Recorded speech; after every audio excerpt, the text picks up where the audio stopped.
Hey guys what's up, कैसे हैं आप सभी लोग। बहुत बहुत स्वागत है आप सबका आज के सेशन में। हम कर रहे हैं fast track taxation for CA intermediate May 2023 और आज इसका 41st लेक्चर है।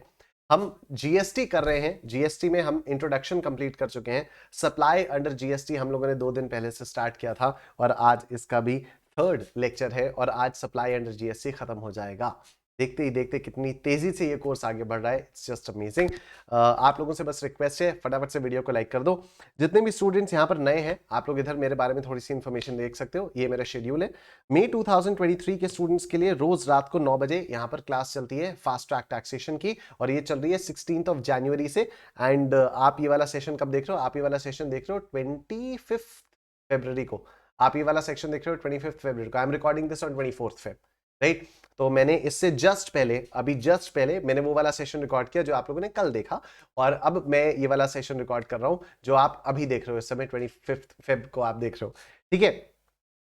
सो 16 जनवरी से नॉन स्टॉप हम लोग लगातार लगे हुए हैं और पिछले 40 दिन से हम लोग लगातार लगे हुए हैं। आज 41st लेक्चर है, बस लास्ट 20 लेक्चर्स बचे हैं तो 2/3 of your syllabus is over. 2/3 of your syllabus is over. Total 60 classes मैंने प्लान की हुई थी तो 2/3 of your syllabus is over. Only 1/3 of your syllabus is left. बड़ा मजा आएगा। और नवंबर 23 के स्टूडेंट्स के लिए अनअकैडमी प्लस के एकाग्रता बैच में मैं मंडे टू सैटरडे आपको दोपहर को 12 बजे आकर पढ़ाता हूं। तो इसके लिए आपको अनअकैडमी प्लस का सब्सक्रिप्शन लेना होगा। वो कैसे लेना होगा वो मैं आपको सेशन के बाद में बताऊंगा। मई 23 के स्टूडेंट्स के लिए मैंने एक स्ट्रैटेजी सेशन लिया था जिसका लिंक आपको इस वीडियो के डिस्क्रिप्शन में मिल जाएगा। You can check it out. जो भी जितने भी शुरुआत से लेकर अभी तक हमारे सेशन हैं उनकी एक प्रॉपर प्लेलिस्ट बनाई हुई है और उस प्लेलिस्ट का लिंक भी आपको इस वीडियो के डिस्क्रिप्शन में मिल जाएगा। You can check it out. जो भी यहाँ पर मैं नोट्स यूज करता हूँ वो नोट्स की भी आपको प्रॉपर लिंक मिल जाएगा। You can check that out as well. Schedule, आगे का भी पूरा शेड्यूल मेंशन्ड है नोट्स वाले लिंक में। Stop asking in the comment section, in the chat section, ये कब तक चलेगा, कब तक होगा, क्या होगा क्या होगा। सेशन स्टार्टिंग से देखा करो और स्टार्टिंग से देखने पे जो मैं कहता हूं उसको सुना करो, ठीक है। Every day, almost every day there is a comment either in the chat section और इन द कमेंट सेक्शन कि कोर्स कब तक खत्म होगा, सर कब तक करवाएंगे। मैंने कुछ नहीं किया है, क्या मैं स्टार्ट कर सकता हूं? यस, आप स्टार्ट कर सकते हो और अभी भी आप अच्छा खासा स्कोर कर सकते हो इस फास्ट ट्रैक कोर्स से, ठीक है। चलिए जी, तो हम लोग कर रहे थे सप्लाई अंडर जीएसटी। इसको फटाफट से हम लोग करते हैं। हम लोगों ने सप्लाई तो कल खत्म कर लिया था, आज गुड्स और सर्विसेज के बारे में बात करते हैं, ठीक है। तो पेज आई थिंक 176 स्लाइड थी, 176 स्लाइड थी, यस। तो 176 स्लाइड पर हम लोग आ गए। टोटल 257 स्लाइड्स हैं if I am not wrong. हाँ, टोटल 257 स्लाइड्स हैं, या 261 दिख रहा है तो 2-4 स्लाइड्स आगे पीछे तो चलती हैं। तो टोटल 257 स्लाइड्स हैं। हम लोग 176 स्लाइड पर हैं तो इतने में हमारा काम हो जाएगा, ठीक है। चलिए सर शुरू करते हैं। Analysis of goods. पहले गुड्स की डेफिनेशन देख लेते हैं। तो कल मैंने आपको गुड्स की डेफिनेशन थोड़ी सी पढ़वा तो दी थी, राइट। उसमें बता दिया था कि देखो इमूवेबल प्रॉपर्टी नहीं आती है और इसमें सिक्योरिटीज को भी एक्सक्लूड किया हुआ है। लेकिन अब आओ और कायदे से यहां पर गुड्स की डेफिनेशन को देखना स्टार्ट करते हैं, ठीक। तो as per section 2 clause 52 of the CGST Act 2017, goods means every kind of movable property other than money and securities। तो goods में money और securities को हटाया गया है, but includes actionable claim। लेकिन actionable claim को goods कहा गया है, growing crops को goods कहा गया है, grass को goods कहा गया है, and things attached to or forming part of the land which are agreed to be severed before supply or under a contract of supply, ठीक है। और वो चीजें जैसे पेड़ पौधे, वो जो ग्रास से, वो जो लैंड से अटैच्ड है लेकिन उनको बेचने से पहले उनको आपको जमीन से निकालना पड़ता है, उनको सेवर आउट करना पड़ता है, राइट। तो आपने पौधों को उगाया जमीन में, अब बेचने के लिए आपने उन पौधों को जमीन से निकाला, पेड़ को बेचने के लिए आपने जमीन से निकाला, तो अब ये भी आपका गुड्स की डेफिनेशन में आ जाता है, राइट। तो गुड्स में आते ही है हर kind of movable property, every kind of movable property goods में आती है। अच्छा, हो सकता है ये वाली गुड्स की डेफिनेशन जो आप लोगों ने सीए फाउंडेशन में सेल ऑफ गुड्स एक्ट में पढ़ी थी उससे थोड़ी सी डिफरेंट हो, उससे कोई फर्क नहीं पड़ता, ठीक है। हर एक्ट के लिए हर वर्ड की डेफिनेशन अलग होती है। आईजी सर ने जो आपको सेल ऑफ गुड्स एक्ट में गुड्स की डेफिनेशन पढ़ाई थी, या स्वाति मैम ने जो आपको सेल ऑफ गुड्स एक्ट में गुड्स की डेफिनेशन बताई थी, वो गलत नहीं थी। वो सेल ऑफ गुड्स एक्ट के हिसाब से वो थी, ठीक है। कंसिडरेशन की डेफिनेशन जो आप लोगों ने कॉन्ट्रैक्ट एक्ट में पढ़ी थी वो उस वाले एक्ट के हिसाब से थी, इस वाले एक्ट के हिसाब से अगर कुछ डिफरेंट है तो वो डिफरेंट होनी होगी, ठीक है। कोई फर्क नहीं पड़ता इससे, हर एक्ट के हिसाब से हर वर्ड अलग अलग तरीके से डिफाइंड होता है, तभी हर एक्ट में एक सेक्शन 2 होता है जो कि बताते हैं कि हमारे एक्ट में इन टर्म्स का ये मतलब आएगा, अनलेस मेंशन्ड अदरवाइज या अनलेस स्पेसिफाइड अदरवाइज, राइट। तो प्रैक्टिकली भी ऐसे ही होता है, कभी भी किसी भी एक्ट को लेकर अगर केस चलता है, सपोज जीएसटी लॉ में आपका केस हुआ और वहां पर बोला गया, सपोज डिस्प्यूट अराइज हुआ कि ये तो कंसिडरेशन थोड़ी होती है, तो आपने कहा नहीं नहीं कॉन्ट्रैक्ट एक्ट के हिसाब से तो ये कंसिडरेशन है, तो जीएसटी वाले बोलेंगे कॉन्ट्रैक्ट एक्ट को हम नहीं मानते, जीएसटी लॉ में ये कंसिडरेशन नहीं है, ठीक है। इस तरह से जो प्रैक्टिकल लाइफ में भी केस लॉज होते हैं वो चलते हैं, ठीक है। तो आप देखो, एज पर सेक्शन 2 सबसेक्शन 52, नहीं सबसेक्शन नहीं, sub clause, as per section 2 clause 52 of the CGST act 2017, goods means every kind of movable property other than money and securities, money और सिक्योरिटी को छोड़कर, but includes actionable claim, growing crops, grass and things attached to और forming part of the land which are agreed to be severed before supply और under a contract of supply. अब आ जाओ इसको analyse करते हैं। तो movable property, definition of goods itself provides that only movable property shall be considered as goods. Thus, immovable properties that are attached to earth cannot be considered as goods. Simple. Money is specifically excluded from the definition of goods, right? Securities are specifically excluded from definition of goods. Implication इसका क्या हुआ कि the implication of exclusion of securities from the definition of goods is that activities that are in the nature of transfer of title by way of sale, redemption, purchase or acquisition of securities on principal to principal basis are outside the ambit of supplies, ठीक है। Outside the ambit of supply मतलब अगर मैं वहां से, अगर मैं grow की वेबसाइट से कोई भी किसी भी कंपनी का शेयर खरीद लेता हूं, अगर मैं ग्रो की वेबसाइट से किसी भी कंपनी का शेयर खरीद लेता हूं, तो उस शेयर की खरीद पर मेरे को जीएसटी नहीं पे करना पड़ेगा, ठीक है, because shares and securities are outside the ambit of supply, ठीक, outside the definition of goods. Please note that securities does not include units of unit linked insurance policies. तो बस अभी आप इसको याद रख लो, अभी इसको चलो मैं बता देता हूँ। यूनिट लिंक्ड इंश्योरेंस पॉलिसी में क्या होता है कि जो भी आप इंश्योरेंस प्रीमियम पे करते हो, जब जब यूजुअली हम कहीं पर भी इंश्योरेंस अगर लेते हो तो उसका जो हम प्रीमियम पे करते हैं, तो प्रीमियम आपका इंश्योरेंस के लिए जाता है। तो यूनिट लिंक्ड इंश्योरेंस पॉलिसी में क्या होता है कि आप जो भी प्रीमियम पे करते हो उसका थोड़ा सा पोर्शन वो निकालकर म्यूचुअल फंड की यूनिट्स में इन्वेस्ट कर देते हैं और बचा हुआ पोर्शन वो प्रीमियम के टुवर्ड्स लेकर जाते हैं। तो ये एक ऐसा तरीका हो जाता है जहां पर आप प्रीमियम पे कर रहे हो which is a necessary which you can not escape, लेकिन अब इसी के थ्रू आपका फोर्स्ड इन्वेस्टमेंट भी हो गया, तो इसको units of unit linked insurance policy कहा जाता है। तो ये आपका गुड्स माना जाएगा, ठीक है, क्योंकि ये सिक्योरिटी से बाहर है, इसको सिक्योरिटी नहीं बोलते, तो ये आपका गुड्स माना जाएगा। एक्शनेबल क्लेम, तो actionable claim has been specifically included in the definition of goods, ठीक है। एक्शनेबल क्लेम को गुड्स बोला गया है कि हाँ ये गुड्स हैं। However, as per Schedule 3 of CGST Act 2017, actionable claims are neither treated as supply of goods nor as supply of services, ठीक है। तो एक्शनेबल क्लेम भले ही गुड्स की डेफिनेशन में है, लेकिन एक्शनेबल क्लेम को शेड्यूल 3 ने बोल दिया साफ साफ कि इसको ना तो सप्लाई ऑफ गुड्स मानेंगे ना ही सप्लाई ऑफ सर्विसेज मानेंगे, राइट। 3 को छोड़ के, लॉटरी, बेटिंग और gambling. Therefore, if an unsecured debt is transferred to a third person for a consideration, it will not be subject to GST. And I think यही वाला question हम लोगों ने कल वाली क्लास में देखा था, ठीक है, कि कोई एनबीएफसी था, उसने वसूली कैपिटल्स को ट्रांसफर किया था अनसिक्योर्ड डेट वगैरह, तो उसको उस पर जीएसटी नहीं लगाया गया था क्योंकि एक्शनेबल क्लेम को शेड्यूल 3 ने मना कर दिया कि ये ना तो गुड्स है ना तो सर्विस है। It is to be noted that 3 actionable claims, that is lottery, betting and gambling, do come under the purview of GST. तो लॉटरी, बेटिंग और गैम्बलिंग पे जीएसटी लगेगा, ठीक है। क्यों? अब अभी आपको समझ में आ रहा है कि एक्शनेबल क्लेम को अगर गुड्स की डेफिनेशन से ही बाहर कर देते तो लॉटरी, बेटिंग, गैम्बलिंग भी आउट हो जाता, ठीक है।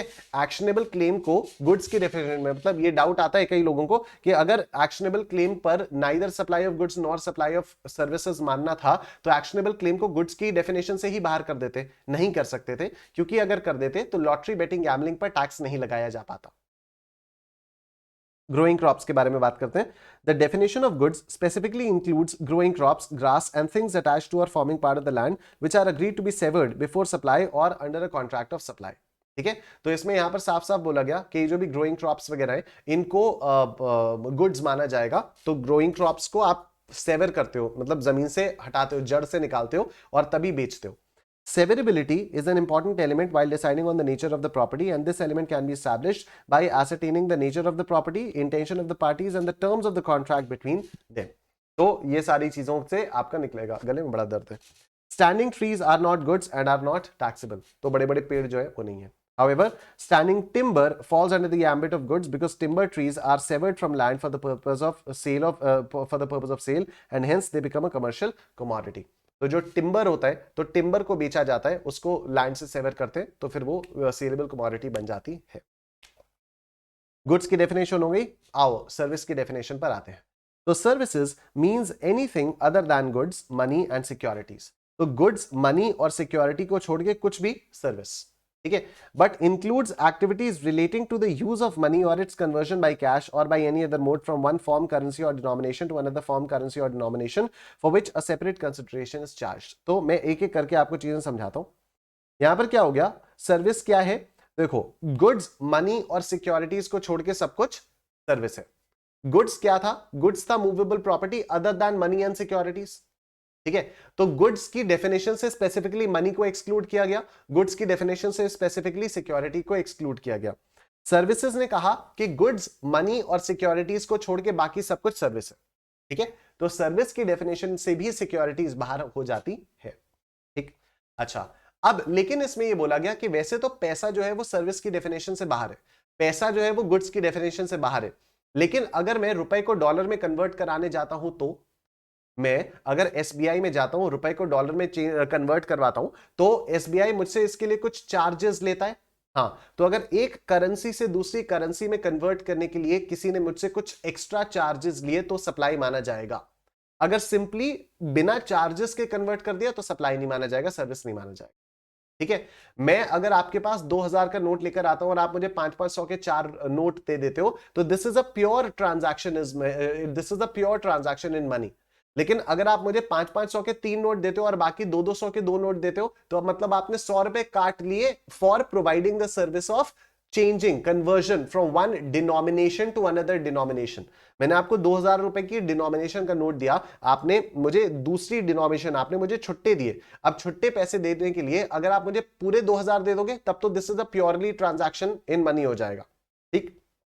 लेकिन अगर छुट्टा देने के लिए आपने मुझसे कुछ पैसे चार्ज किए, तो ये सप्लाई हो जाएगा। सेपरेट कंसिडरेशन अगर है तो चार्ज हो जाएगा, ठीक है। आपने मेरे को कैश दे दिया, मैंने आपको यूपीआई कर दिया, मैंने आपको यूपीआई कर दिया, आपने मेरे को कैश दे दिए। अगर मैंने आपको 500 यूपीआई किया, आपने मेरे को 500 कैश दिया, तो this is a pure transaction in money, not included in services. लेकिन अगर मैंने आपको 500 यूपीआई किया, मुझे कैश की जरूरत है, मेरे पास कैश है नहीं, मैंने आपको 500 रुपए यूपीआई किया, आपने मुझे 400 रुपए ही कैश दिया, मतलब 100 रुपए आपने चार्ज कर लिया for providing me with the service. What service? Of conversion from one form to another form. Form मतलब इलेक्ट्रॉनिक फॉर्म या cash form. Form currency denomination आपको समझ में आया। फॉर्म का मतलब इलेक्ट्रॉनिक फॉर्म से फिजिकल फॉर्म, करेंसी का मतलब डॉलर से रुपए, और डिनोमिनेशन का मतलब 2000 का 500, ठीक। अगर इन चीजों के लिए सेपरेट कंसिडरेशन चार्ज हो रही है, तो फिर उसको सर्विस माना जाएगा, सप्लाई माना जाएगा, जीएसटी लग जाएगा। For the removal of doubts, it is hereby clarified that expression services includes facilitating or arranging transaction in securities, ठीक है, facilitating या arranging transaction in securities। तो अगर ट्रांजैक्शन इन सिक्योरिटीज का अरेंजमेंट कुछ किया जा रहा है, तो फिर जीएसटी उस पर लगेगा। मतलब क्या हुआ, ग्रो से मैंने शेयर्स खरीदे, ग्रो से मैंने शेयर्स खरीदे, शेयर्स तो outside the scope of supply हो जाएगा। क्यों? क्योंकि शेयर्स ना तो गुड्स है ना तो सर्विसेज है।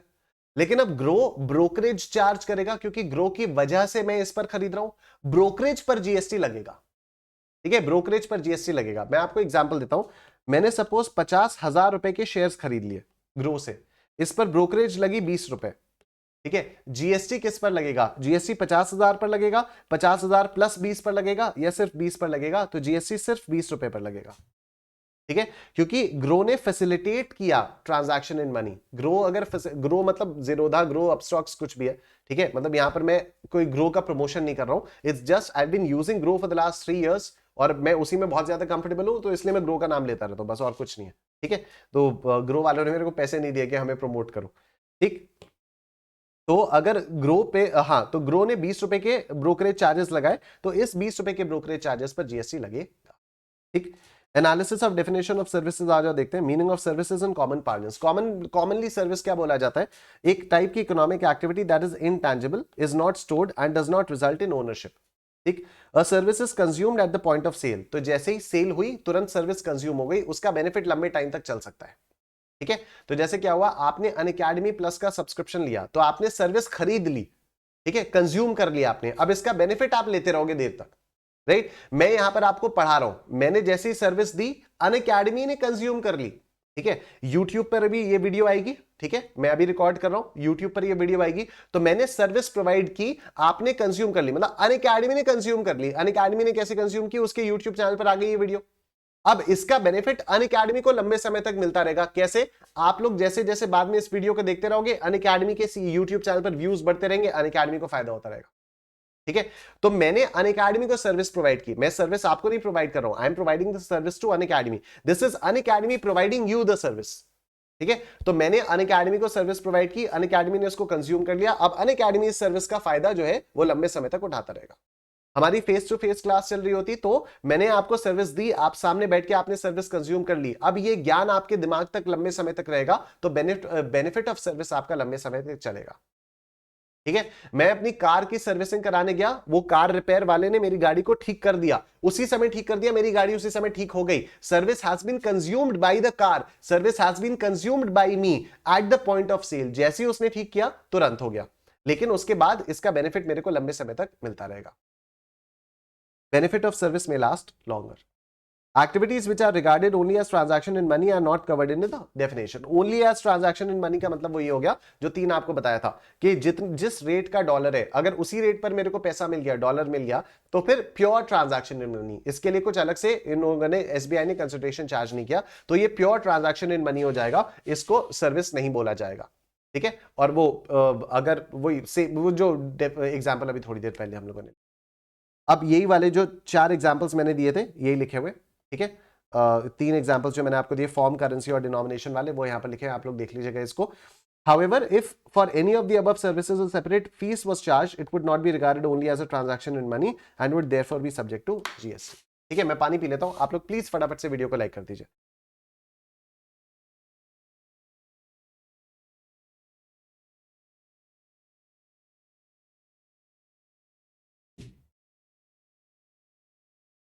ठीक, ओके, आओ देखते हैं। When you deposit your money in your अच्छा ये देखो, जब आप बैंक में अपना पैसा डिपॉजिट करते हो तो आप बैंक को परमिशन देते हो कि वो आपके पैसे को यूज कर सकता है। तो जब आप बैंक में अपना पैसा जमा करते हो तो बैंक को आप ये परमिशन देते हो कि बैंक आपका पैसा यूज कर सकता है। दूसरों को लोन कहां से देता है? बैंक आप ही के पैसे से देता है, और दूसरों से लोन पर वो इंटरेस्ट चार्ज करता है और उसी में से थोड़ा सा इंटरेस्ट आपको दे देता है। तो बैंक आपको जो इंटरेस्ट देता है वो क्यों देता है? क्योंकि वो आपका पैसा यूज करने के लिए आपको कंसिडरेशन दे रहा है, ठीक है, कि बैंक आपका पैसा यूज कर सकता है, उसके बदले में आपको कंसिडरेशन दे रहा है, दैट इज इंटरेस्ट, ठीक है। तो इस पर जीएसटी लग जाएगा। When you deposit your money in your bank account, you are giving the bank permission to use your money, for which the bank pays you a fee, which is called interest. This is a supply of service. However, if you give your money to someone without charging anything, such as when a father gives money to his children, then such activity is regarded only as a transaction as money. GST is not levied. Okay. Securities, transaction in securities is not a service. However, brokers provide services to facilitate the purchase and sale of securities, and for this they charge a fee called brokerage. Therefore, this is the supply of service leviable under GST. ठीक, goods की definition समझ ली, service की definition समझ ली, अब आ जाओ कुछ अलग अलग प्रकार की चीजों को समझते हैं, बड़ा मजा आएगा। ठीक, काफी टाइम है हमारे पास, बड़ा मजा आएगा। 257 स्लाइड्स है, 186 पर हम ऑलरेडी आ चुके हैं, ठीक है। तो चलिए सर, अब हम कुछ और चीजें समझेंगे। सप्लाई का मतलब हमने समझ लिया, गुड्स का मतलब हमने समझ लिया, और सर्विसेज का मतलब भी हमने समझ लिया, इन सब की डेफिनेशंस हमने समझ ली।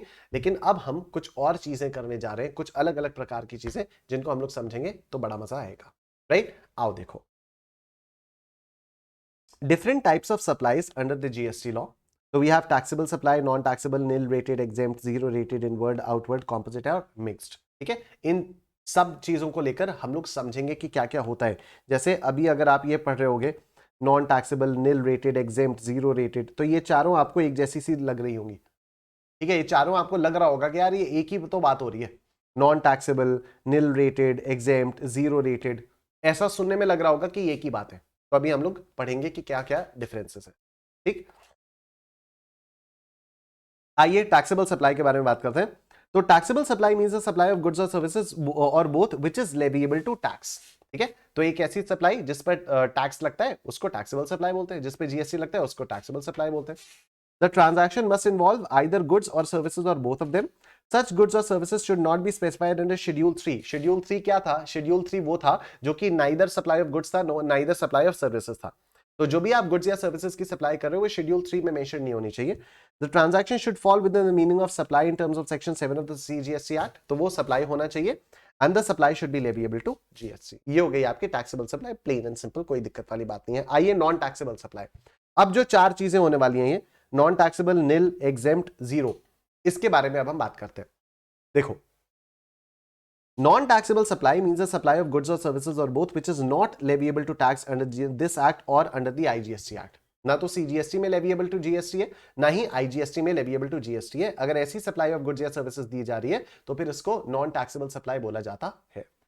A transaction must be a supply as defined under GST law to qualify as a non-taxable supply। आप किसी सप्लाई को अगर नॉन टैक्सेबल सप्लाई बोल रहे हो ना, तो उसके लिए उसका सप्लाई होना जरूरी है। पहले वो सप्लाई तो हो, तभी जाकर तो टैक्सेबल या नॉन टैक्सेबल देखेंगे। ठीक, तो देखो, supplies that are excluded from the scope of taxation under GST are covered by this definition, that is alcoholic liquor for human consumption। अब alcoholic liquor for human consumption जो है वो एक नॉन टैक्सेबल सप्लाई हो जाती है। Stock transfers to unit within state for which no separate registration is obtained, which does not qualify as a supply, cannot be said to be a non-taxable supply। ठीक, सुनना बात, alcoholic liquor for human consumption जो है उस पर GST नहीं लगता है, तो इसको हम नॉन टैक्सेबल सप्लाई बोलेंगे। ठीक है, ये सप्लाई है बट इस पर जीएसटी नहीं लगता है, तो this is a non taxable supply. लेकिन अगर मेरा एक ऑर्गेनाइजेशन है, कपड़े की दुकान है, एक प्रयागराज में ब्रांच है, एक कानपुर में ब्रांच है, ठीक है, तो दोनों के लिए एक ही रजिस्ट्रेशन लिया हुआ है उत्तर प्रदेश में। प्रयागराज वाली ब्रांच और कानपुर वाली ब्रांच के लिए अलग अलग रजिस्ट्रेशंस नहीं लिए, एक ही रजिस्ट्रेशन लिया है उत्तर प्रदेश में।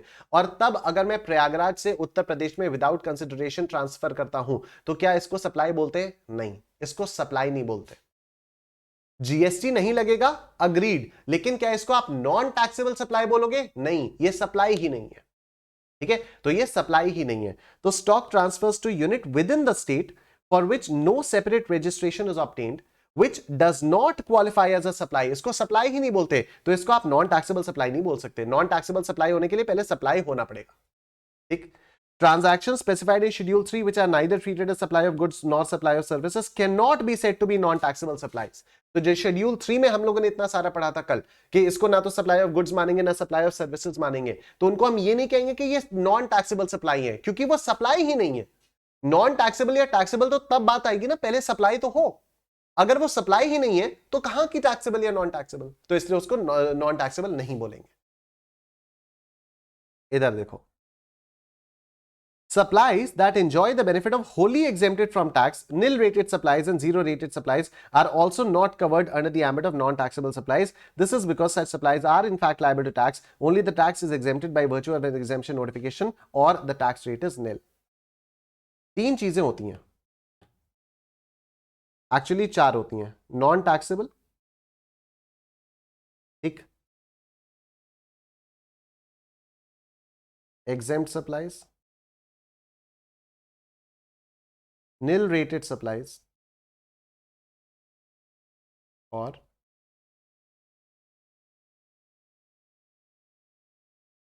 Zero rated supply. ठीक है, नॉन टैक्सेबल सप्लाई होने के लिए, नॉन टैक्सेबल सप्लाई होने के लिए ट्रांजैक्शन को सप्लाई होना जरूरी होता है। ठीक,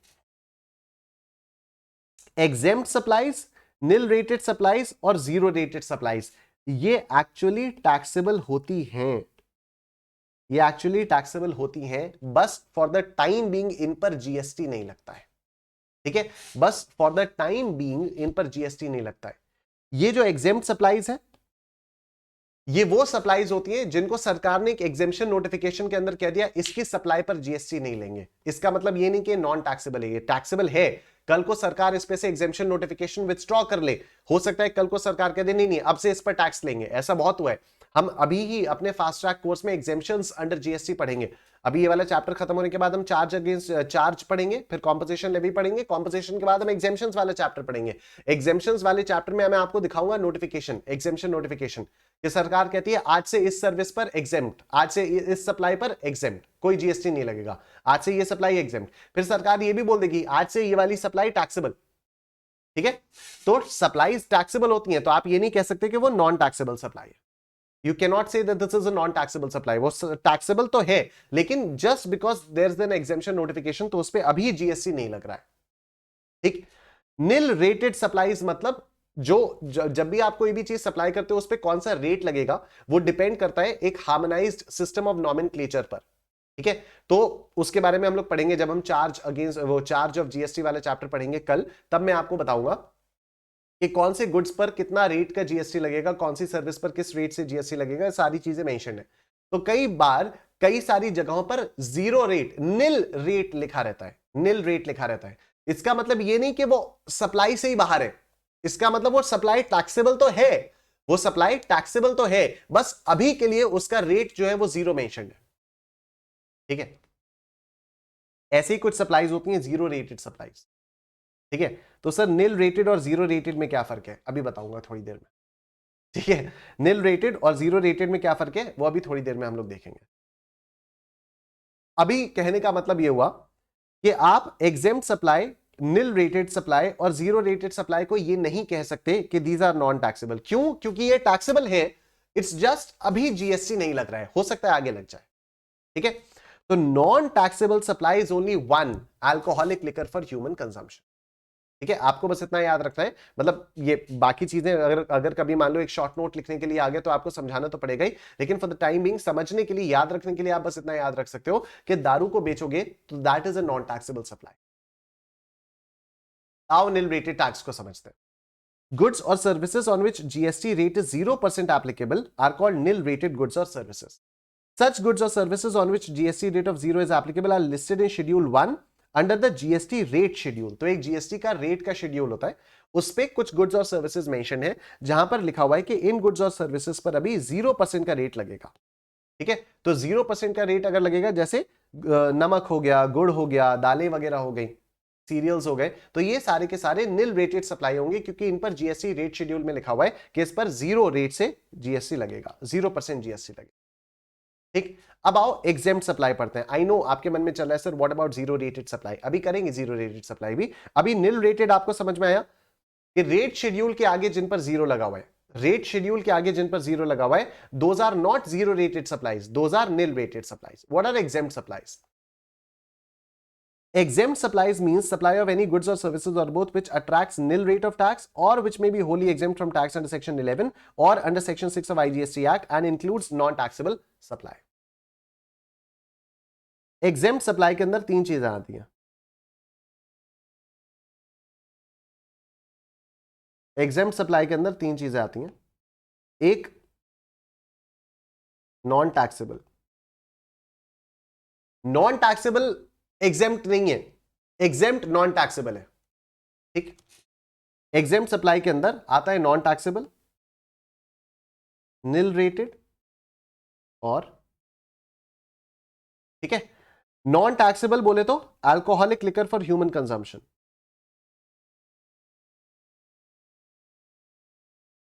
alcoholic liquor for human consumption.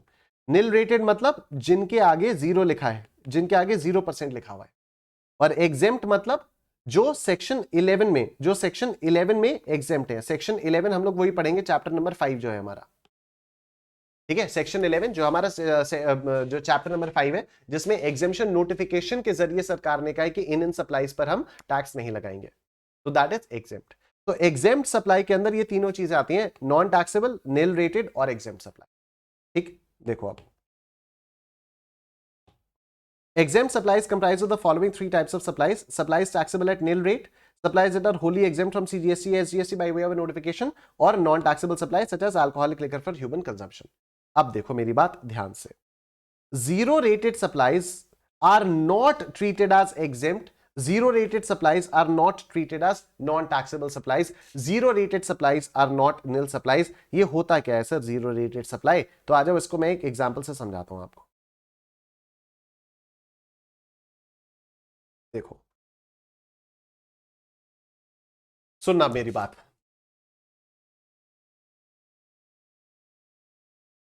Exempt supply में क्या मैं ये कह सकता हूं कि alcoholic liquor for human consumption, alcoholic liquor for human consumption, इस पर जीएसटी नहीं लगता?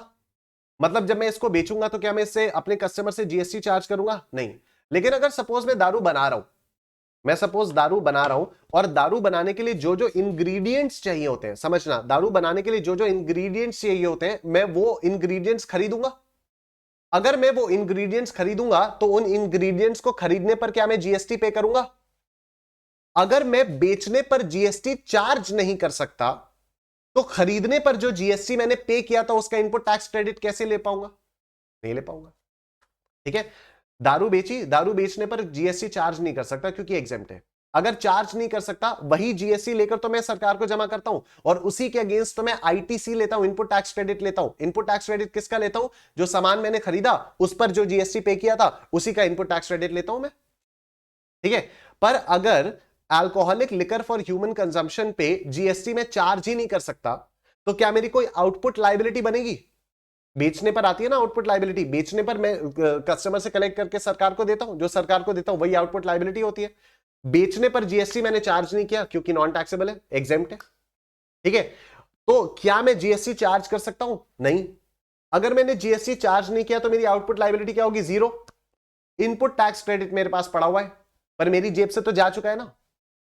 मेरी जेब से तो वो इनपुट टैक्स क्रेडिट जा चुका है. उसका मैं करूंगा क्या? इनपुट टैक्स क्रेडिट का मैं करूंगा क्या? अवेल हो गया, यूटिलाइज तो मैं कर नहीं सकता.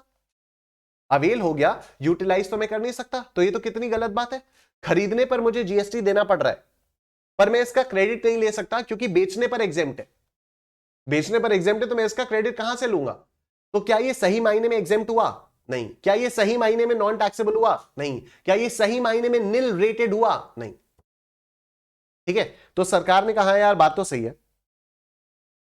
तो सरकार ने एक कॉन्सेप्ट निकाला जीरो रेटेड सप्लाई का. ये ऐसी सप्लाईज हैं जिन पर आप जो इनपुट टैक्स क्रेडिट है उसका भी आपको रिफंड मिल जाता है. ठीक है. जैसे दारू के केस में मैंने क्या बताया आपको कि मैंने खरीदा, मैंने जीएसटी पे किया, अब ये जीएसटी जो मैंने पे किया ये बेकार हो गया मेरा. ठीक है. क्योंकि मेरी जेब से चला गया लेकिन क्रेडिट नहीं ले सकता. जीरो रेटेड में क्या होता है, कुछ कुछ ऐसी सप्लाईज है कि जिन पे आपको आउटपुट पे भी कोई टैक्स लेने की जरूरत नहीं है और इनपुट पे जो आपने टैक्स लिया हुआ है, जो आपने टैक्स दिया हुआ है उसका आपको रिफंड मिल जाएगा. Hence the entire supply chain, पूरी की पूरी जो सप्लाई चेन है that will be tax free. तो ये ट्रू मायने में जीरो रेटेड सप्लाईज होती. ठीक है. एग्जेम्प्ट सप्लाई, निल rated supply, zero rated supply, non taxable supply. Non taxable supply क्या हो गई? जो सप्लाई है लेकिन उस पर टैक्स लग ही नहीं सकता, लॉ से ही बाहर है. Alcoholic liquor for human consumption supply है पर टैक्स नहीं लग सकता. ठीक. एग्जेम्प्ट सप्लाई जो किसी नोटिफिकेशन के थ्रू एग्जेम्प्ट है. निल रेटेड सप्लाई जिसका जीएसटी रेट शेड्यूल के आगे रेट जीरो लिखा हुआ है. जीरो रेटेड सप्लाई जिस पर इनपुट टैक्स का भी आपको रिफंड मिल जाएगा. मतलब the entire supply chain is tax free. Entire supply chain पर कहीं पर भी जीएसटी नहीं लगेगा. ठीक. Zero rated supply means any of the following supplies of goods और सर्विसेज और बोथ. अब किन किन को जीरो रेटेड हुई है वो ये हैं. एक्सपोर्ट ऑफ गुड्स और सर्विसेज और बोथ, अगर आप एक्सपोर्ट करते हो तो एक्सपोर्ट अगर आपने कुछ किया तो उस पर जीएसटी नहीं लगेगा और जो भी एक्सपोर्ट वाला सामान बनाने के लिए आपने इनपुट टैक्स दिया होगा उसका भी आपको रिफंड मिल जाएगा. या सप्लाई ऑफ गुड्स और सर्विसेज और both to a special economic zone developer और a special economic zone unit. अब ये स्पेशल इकोनॉमिक जोन क्या होता है? देश में सरकार ने कुछ ऐसे एरियाज को एलोकेट किया हुआ है कि उन एरियाज में आप अपनी फैक्ट्री वगैरह सेटअप करो और आप मेनली अपना काम इसलिए करो कि आपका वो जो भी प्रोडक्ट बन रहा है उसको आप बाहर ही बेचोगे. राइट. तो अगर आपने कोई प्रोडक्ट स्पेशल इकोनॉमिक जोन के डेवलपर को या स्पेशल इकोनॉमिक जोन में किसी एस्टैब्लिशमेंट को सेल किया तो ये भी जीरो रेटेड सप्लाई होगी. इस पर सरकार कहेगी कि चल ठीक है आउटपुट पर कोई टैक्स नहीं लेंगे और इनपुट पे जो भी तूने टैक्स दिया है उसका भी तू रिफंड ले ले. ठीक. तो need for zero rated supply यही मैंने आपको बता दिया यहां पर. ठीक है, need for zero rated supply, ये मैंने आप लोगों को बता दिया, समझा दिया, जो मैंने आपको बताया वो सब यहां पर लिखा हुआ है। ठीक, तो ये सारी सप्लाईज हो गई। आई होप ये अलग अलग टाइप की सप्लाईज आपको समझ में आ गई हैं अब। ठीक है, टैक्सेबल क्या होती हैं? जिस पर टैक्स लगता है। नॉन टैक्सेबल मतलब टैक्स नहीं लगता। निल रेटेड, रेट शेड्यूल में जीरो है। एग्जेम्प्ट, नोटिफिकेशन के जरिए एग्जेम्प्ट है। जीरो, जिस पर इनपुट टैक्स का भी रिफंड मिल जाएगा। अब आ जाओ इनवर्ट सप्लाई देखते हैं। इनवर्ट सप्लाई मतलब होता है in relation to a person shall mean receipt of goods or service or both, whether by purchase, acquisition or by any other means, with or without consideration। तो inward supply का मतलब होता है receipt of goods. अब यहां पर देखो, inward supply का मतलब लिखा हुआ है receipt of goods, supply of goods नहीं, क्योंकि जैसे ही अगर वर्ड वो यूज करते हैं सप्लाई, तो सप्लाई वर्ड से सीधा सेक्शन 7 आ जाता है। ठीक है, तो सेक्शन 7 में जिन चीजों का सप्लाई नहीं बोला है, वो चीजें आपकी इनवर्ट सप्लाई भी नहीं होती। तो यहां पर वर्ड क्या यूज किया है? यहां पर वर्ड यूज किया है रिसीट ऑफ गुड्स, मतलब जो भी चीज आपको मिलेगी वो आपके लिए इनवर्ट सप्लाई है। ठीक है, इसका मतलब क्या हुआ? अगर मैं रजिस्टर्ड नहीं भी हूं, अगर मैं जीएसटी में रजिस्टर्ड नहीं भी हूं, पर फिर भी मैं कोई सामान खरीद रहा हूं, तो मैं तो जीएसटी पे कर रहा हूं ना, मैं तो जीएसटी पे कर रहा हूं ना। मैं चिप्स का पैकेट भी खरीदता हूं, उस चिप्स के पैकेट पर भी जीएसटी में पे करता हूं ना सरकार को। आप भी पे करते हो जीएसटी सरकार को। ठीक है, पर क्या आप रजिस्टर्ड हो? नहीं। तो आप अगर चिप्स का पैकेट खरीदते हो तो वो इनवर्ट सप्लाई है, बिकॉज आपने रिसीव किया गुड्स को, आपने रिसीव किया गुड्स को बाय परचेज। ठीक है, तो inward supply in relation to a person shall mean receipt of goods. ठीक, note the definition of inward supply doesn't use the word supply but uses the word receipt, and therefore it has a larger scope. Also note that the definition doesn't mention taxable person but uses the word person, and therefore all kinds of persons are covered, whether registered or unregistered taxable person or person not liable to tax। तो जैसे मैंने आपका example लिया, you are not liable to tax, अभी आपकी साल भर की जो टर्नओवर है वो 20 लाख या 40 लाख क्रॉस नहीं हुई है, तो आप रजिस्ट्रेशन कराने के लिए लाइबल भी नहीं हो, बट फिर भी आपके लिए वो जो भी आप चिप्स वगैरह खरीदते हो वो इनवर्ट सप्लाई है। आउटवर्ड सप्लाई क्या होता है? Outward supply in relation to a taxable person. देख रहे हो आप, इनवर्ट सप्लाई क्या था? इनवर्ट सप्लाई था in relation to a person, कोई भी हो सकता है वो। ठीक, आउटवर्ड सप्लाई है in relation to a taxable person, means supply of goods or services or both, whether by sale, transfer, barter, exchange, license, rental, lease, disposal or any other mode made or agreed to be made by a person, by such person in the course or furtherance of business। ठीक है, ये taxable person है। Taxable person मतलब जो liable to get himself registered under GST है। और यहां पर क्या बोला है? Means supply of goods, means selling of goods नहीं, यहां पर सप्लाई ऑफ गुड्स बोलते हैं, तो सप्लाई में पूरा सेक्शन 7 आ गया। Please note that here the definition has used the word supply. Therefore, for a transaction or activity to qualify as an outward supply, it must first be a supply in terms of GST law, unlike inward supplies, which could merely be receipts not amounting to supply. Also note that the definition has specifically used the word taxable person. Therefore, only a taxable person can provide outward supplies. तो अगर आप अपने दोस्त को chips का packet खरीदा हुआ बेचते हो, तो क्या आपने सप्लाई कर दी? नहीं। ठीक है, क्योंकि you are not a taxable person. It should also be noted that the phrase outward supply can be applied to a supply only when it is made in the course or furtherance of business. For example, if a business asset is put to personal use, even though it is deemed to be a supply as per para 1 of schedule 1, it cannot be said to be an outward supply as it is not made in the course or furtherance of। ठीक, अब हमारे पास एक बड़ा ही प्यारा सा concept आता है, वो आता है कॉम्पोजिट सप्लाई और मिक्स्ड सप्लाई का। ठीक है, तो अब देखो, जीएसटी पे हर गुड्स और सर्विसेज पर अलग अलग रेट्स हैं। ठीक है, अलग अलग गुड्स और सर्विसेज पर अलग अलग रेट्स हैं। ठीक है, तो हो सकता है कि किसी एक चीज पर कम रेट हो, किसी एक चीज पर ज्यादा रेट हो। ठीक है, मैं सिर्फ ऐसे एग्जांपल के तौर पर बता रहा हूं, सिर्फ ऐसे एग्जांपल दे रहा हूं। आप होटल में रुके, ठीक है, आपने रूम का रेंट दिया, रूम का रेंट दिया, हो सकता है इस पर जीएसटी 18% हो। आपने इसी होटल में मसाज कराई, हो सकता है इस मसाज का रेट 28% हो सकता है इस मसाज का रेट, मसाज वाली सर्विसेज पर जो जीएसटी का रेट है वो 28%। ठीक, अब लोग क्या करने लग गए? ज्यादा जीएसटी लेने के लिए, ज्यादा जीएसटी लेने के लिए लोगों ने क्या करना शुरू कर दिया? लोगों ने, या कम जीएसटी के लिए, कम जीएसटी के लिए, ज्यादा जीएसटी से क्या ही होगा, कम जीएसटी के लिए लोगों ने क्या करना शुरू कर दिया?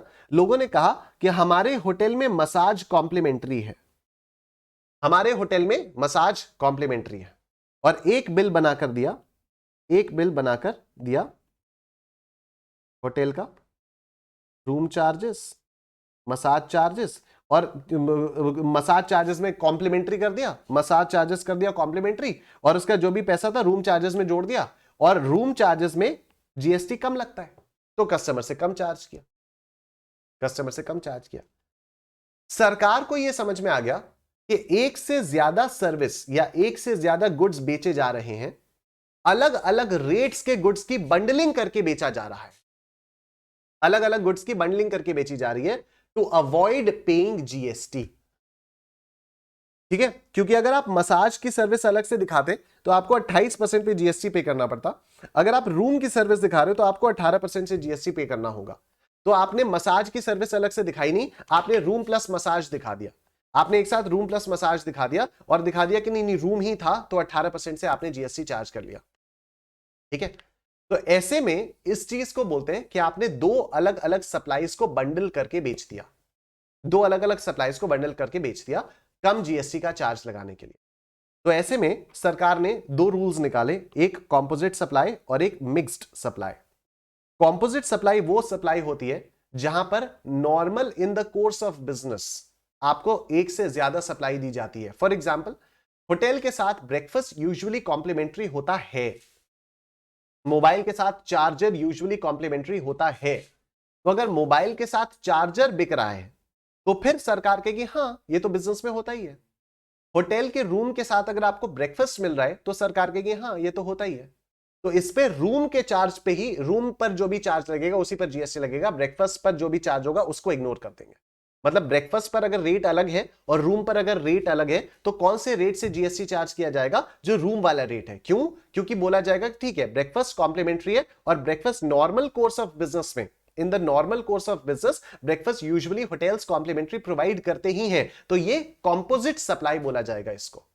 लेकिन अगर होटल्स ने कहा हमारे यहां तो मसाज भी कॉम्प्लीमेंट्री है, तो सरकार कहेगी नहीं, ये रूम के साथ साथ मसाज वाला कॉम्बिनेशन कभी भी नहीं है। ऐसा नहीं है कि मसाज नहीं दोगे तो लोग रूम में आना ही बंद कर देंगे, ऐसा नहीं है कि अगर आप मसाज नहीं दोगे तो लोग रूम में आना ही बंद कर देंगे। तो ये तुमने जबरदस्ती बंडलिंग किया है, आपने आर्टिफिशियल बंडलिंग किया है, because this is not in the normal course of business.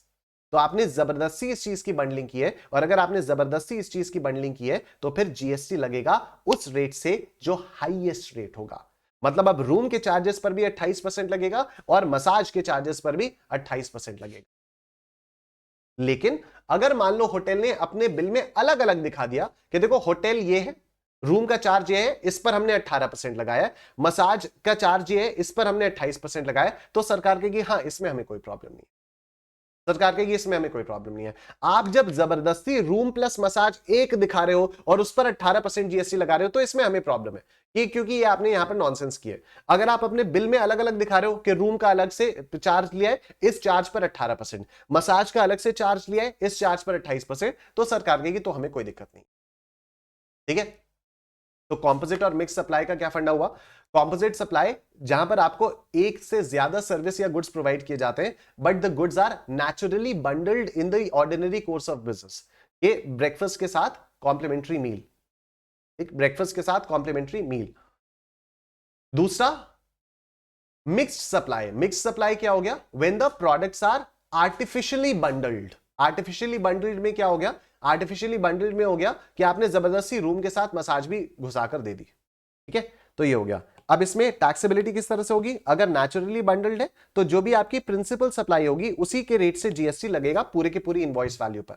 ठीक है, जैसे मैंने आपको बताया कि अगर रूम चार्जेस अलग है, रूम चार्जेस पर अलग रेट है, ब्रेकफास्ट पर अलग रेट है, तो ब्रेकफास्ट वाले रेट को इग्नोर कर देंगे और पूरे के पूरे इनवॉइस वैल्यू पर रूम चार्जेस वाले रेट से ही जीएसटी लगाया जाएगा। पर अगर नेचुरली बंडल्ड नहीं है, आर्टिफिशियली बंडल्ड है, तो हाईएस्ट रेट जो भी होगा, रूम प्लस मसाज करके अगर आपने दिखाया तो मसाज वाला जो रेट है वही रूम वाले पर भी लग जाएगा। लेकिन अगर आपने इनवॉइस में दो अलग अलग करके दिखा दिया, रूम का अलग, मसाज का अलग, रूम पे इतना जीएसटी अलग से चार्ज किया, मसाज पर 28% अलग से चार्ज किया, तो सरकार कहेगी that is done, no issues. ठीक, तो GST is payable on individual goods और services at both at notified rates. Application of rates poses no problem if the supplies of individual goods or individual services which is clearly identifiable and such goods or services are subject to a particular rate of tax. तो ऐसे में तो कोई दिक्कत नहीं है। However, in certain cases, supplies are not such simple and clearly identifiable supplies. Some of the supplies are a combination of goods or a combination of services or a combination of goods and services or both, and each individual component of such supplies may attract different rate of tax. और हर individual component different rate of tax को attract कर सकता है. In such a case, the rate of tax to be levied on such supplies may be a challenge. तो कौन से rate पर GST लगाया जाए, यही चैलेंज है. It is for this reason that the GST law identifies composite supplies and mixed supplies and provides certainty in respect of tax treatment under GST for such supplies. In order to determine whether the supplies are composite supplies or mixed supplies, one needs to determine whether the supplies are naturally bundled or not naturally bundled in the ordinary course of business. The concept of naturally bundled supplies is emanating from the definition of composite supply. Composite supply क्या है? Composite supply means a supply made by a taxable person to a recipient and comprises two or more taxable supplies of goods or services or both or any combination thereof, are naturally bundled and supplied in conjunction with each other in the ordinary course of business, mobile के साथ charger, and one of which is a principal supply. तो principal supply क्या है? Mobile. Principal supply क्या है? Room. This means that in a composite supply, goods or services or both are bundled owing to natural necessities. The elements in a composite supply are dependent on the principal supply. Principal supply means the supply of goods or services which constitutes the predominant element of a composite supply and to which any other supply forming part of that composite supply is ancillary. तो principal supply का मतलब हो जाता है जो एकमात्र जो जरूरी सप्लाई है, जैसे मोबाइल में मोबाइल, ठीक है, उसमें रूम प्लस ब्रेकफास्ट में रूम. अब how to determine whether services are naturally bundled in the ordinary course of business और नॉट, ये 4 पॉइंट्स हैं. इन 4 पॉइंट्स को आप अपने आप पढ़ लीजिएगा. इन 4 पॉइंट्स पर हो सकता है कोई थियोरेटिकल क्वेश्चन आ जाए, दैट्स इट. ठीक है, वैसे आने के चांसेस बहुत कम है क्योंकि लॉ में बहुत कुछ है पूछने के लिए, टैक्स में बहुत कुछ है, टैक्स के सिलेबस में, बट ये आप लोग एक बार ऐसे ही पढ़ लेना. बस अल्टीमेट बात ये है कि वो बिजनेस टू बिजनेस देखा जाएगा, वो हर ट्रांजैक्शन टू ट्रांजैक्शन वेरी करेगा. कोई हार्ड एंड फास्ट रूल नहीं बनाया जा सकता, बताया जा सकता है कि देखो ये होगा तभी होगा, ये होगा तभी होगा, ये होगा तभी होगा, राइट. तो वो ट्रांजैक्शन टू ट्रांजैक्शन वेरी करता है, लेकिन कुछ 3-4 पॉइंट्स को क्या आप कंसिडर कर सकते हो वो यहां पर मैंने लिखकर आपको दिए हुए. तो अगर थियोरेटिकल क्वेश्चन आ जाए तो this could be your answer, तो इसलिए आप इसको एक बार अपने आप से पढ़ लीजिएगा. आओ कुछ क्वेश्चंस करते हैं. मैं पानी पी लेता हूं, आप वीडियो को लाइक कर दो.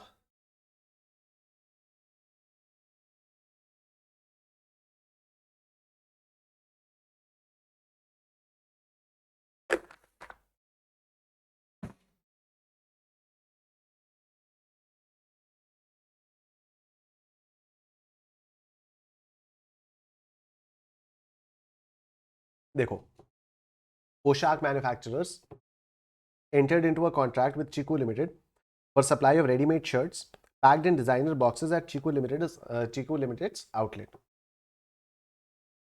तो पोशाक मैन्युफैक्चरर्स ने क्या किया? They entered into a contract with Chiku Limited for supply of ready-made shirts packed in designer boxes at Chiku Limited's outlet. Further, पोशाक manufacturers would also get them insured during the transit. Is this a composite supply? If yes, what is the principal supply? तो this is obviously a principal supply. मैंने आपसे कहा कि मैं आपके godown तक, मैं आपके स्टोर तक शर्ट्स पहुंचाऊंगा और शर्ट्स पहुंचाने के साथ साथ मैंने उन शर्ट्स का इंश्योरेंस भी करवा दिया. तो दिस इज नेचुरली बंडल्ड, तो इसलिए ये कॉम्पोजिट सप्लाई हो जाएगी.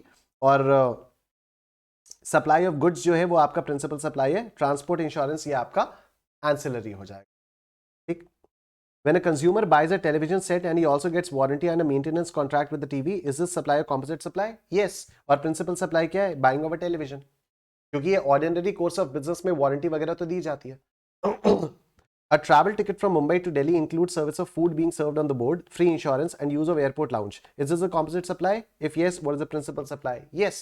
Usually tickets में अगर आप महंगा वाला टिकट लोगे तो उसमें ऐसा होता है ना, जैसे फ्लेक्सी प्लस वगैरह आता है, तो जब आप फ्लाइट का टिकट लोगे तो उसमें अलग अलग ऑप्शंस आते हैं. मेक माई ट्रिप से अगर आप बुक करोगे तो उसमें एक आता है सुपर सेवर पैक, एक आता है फ्लेक्सी प्लस पैक, एक कुछ कुछ और आता है. तो फ्लेक्सी प्लस अगर आप लेते हो तो उसमें आपको लाउंज की एक्सेस और उसमें आपको वो फूड वगैरह उसमें सब कॉम्प्लीमेंट्री होता है. तो ठीक है. प्रिंसिपल सप्लाई क्या है? प्रिंसिपल सप्लाई है आपकी फ्लाइट. प्रिंसिपल सप्लाई आपकी फ्लाइट है, बाकी सब एंसिलरी हो गया, तो ये कॉम्पोजिट सप्लाई हो जाएगी. टैक्स लायबिलिटी कैसे निकाली जाती है तो वो मैंने आपको बताया. अगर एक कॉम्पोजिट सप्लाई है तो जो भी प्रिंसिपल सप्लाई का रेट है वही लग जाएगा. अगर मिक्स्ड सप्लाई है तो हाईएस्ट रेट लगेगा, लेकिन मिक्स सप्लाई में अगर इनवॉइस पे अलग अलग चीजें मेंशन है तो अलग अलग रेट से लग जाएगा. ठीक. Rati Computers supplied laptops worth 52,000 along with laptop bag 3,000 to a customer for 55,000 rupees. The rate of tax applicable on laptop is 18% and on laptop bag is 28%. Find the value of GST. ठीक है, तो अभी क्या होगा, GST किस पर लगेगा आपका, GST लगेगा इसमें 52 प्लस 3 55,000 पर लगेगा। कौन से रेट से लगेगा, 28% से लगेगा जो कि बैग का रेट है, या 18% से लगेगा जो कि लैपटॉप का रेट है। तो this is obviously a composite supply. Principal supply क्या आपका, सप्लाई ऑफ लैपटॉप, एंसिलरी है क्या, बैग। तो in the ordinary course of business naturally bundled है, यूजुअली मिलता ही है आपको। तो 55,000 पर 18% के रेट से जीएसटी लग जाएगा। ठीक, CBIC clarifications on certain composite supplies, आइए इसको देखते हैं हम लोग। ठीक है, ये कब किसको क्या माना जाएगा, लेट्स लुक एट इट।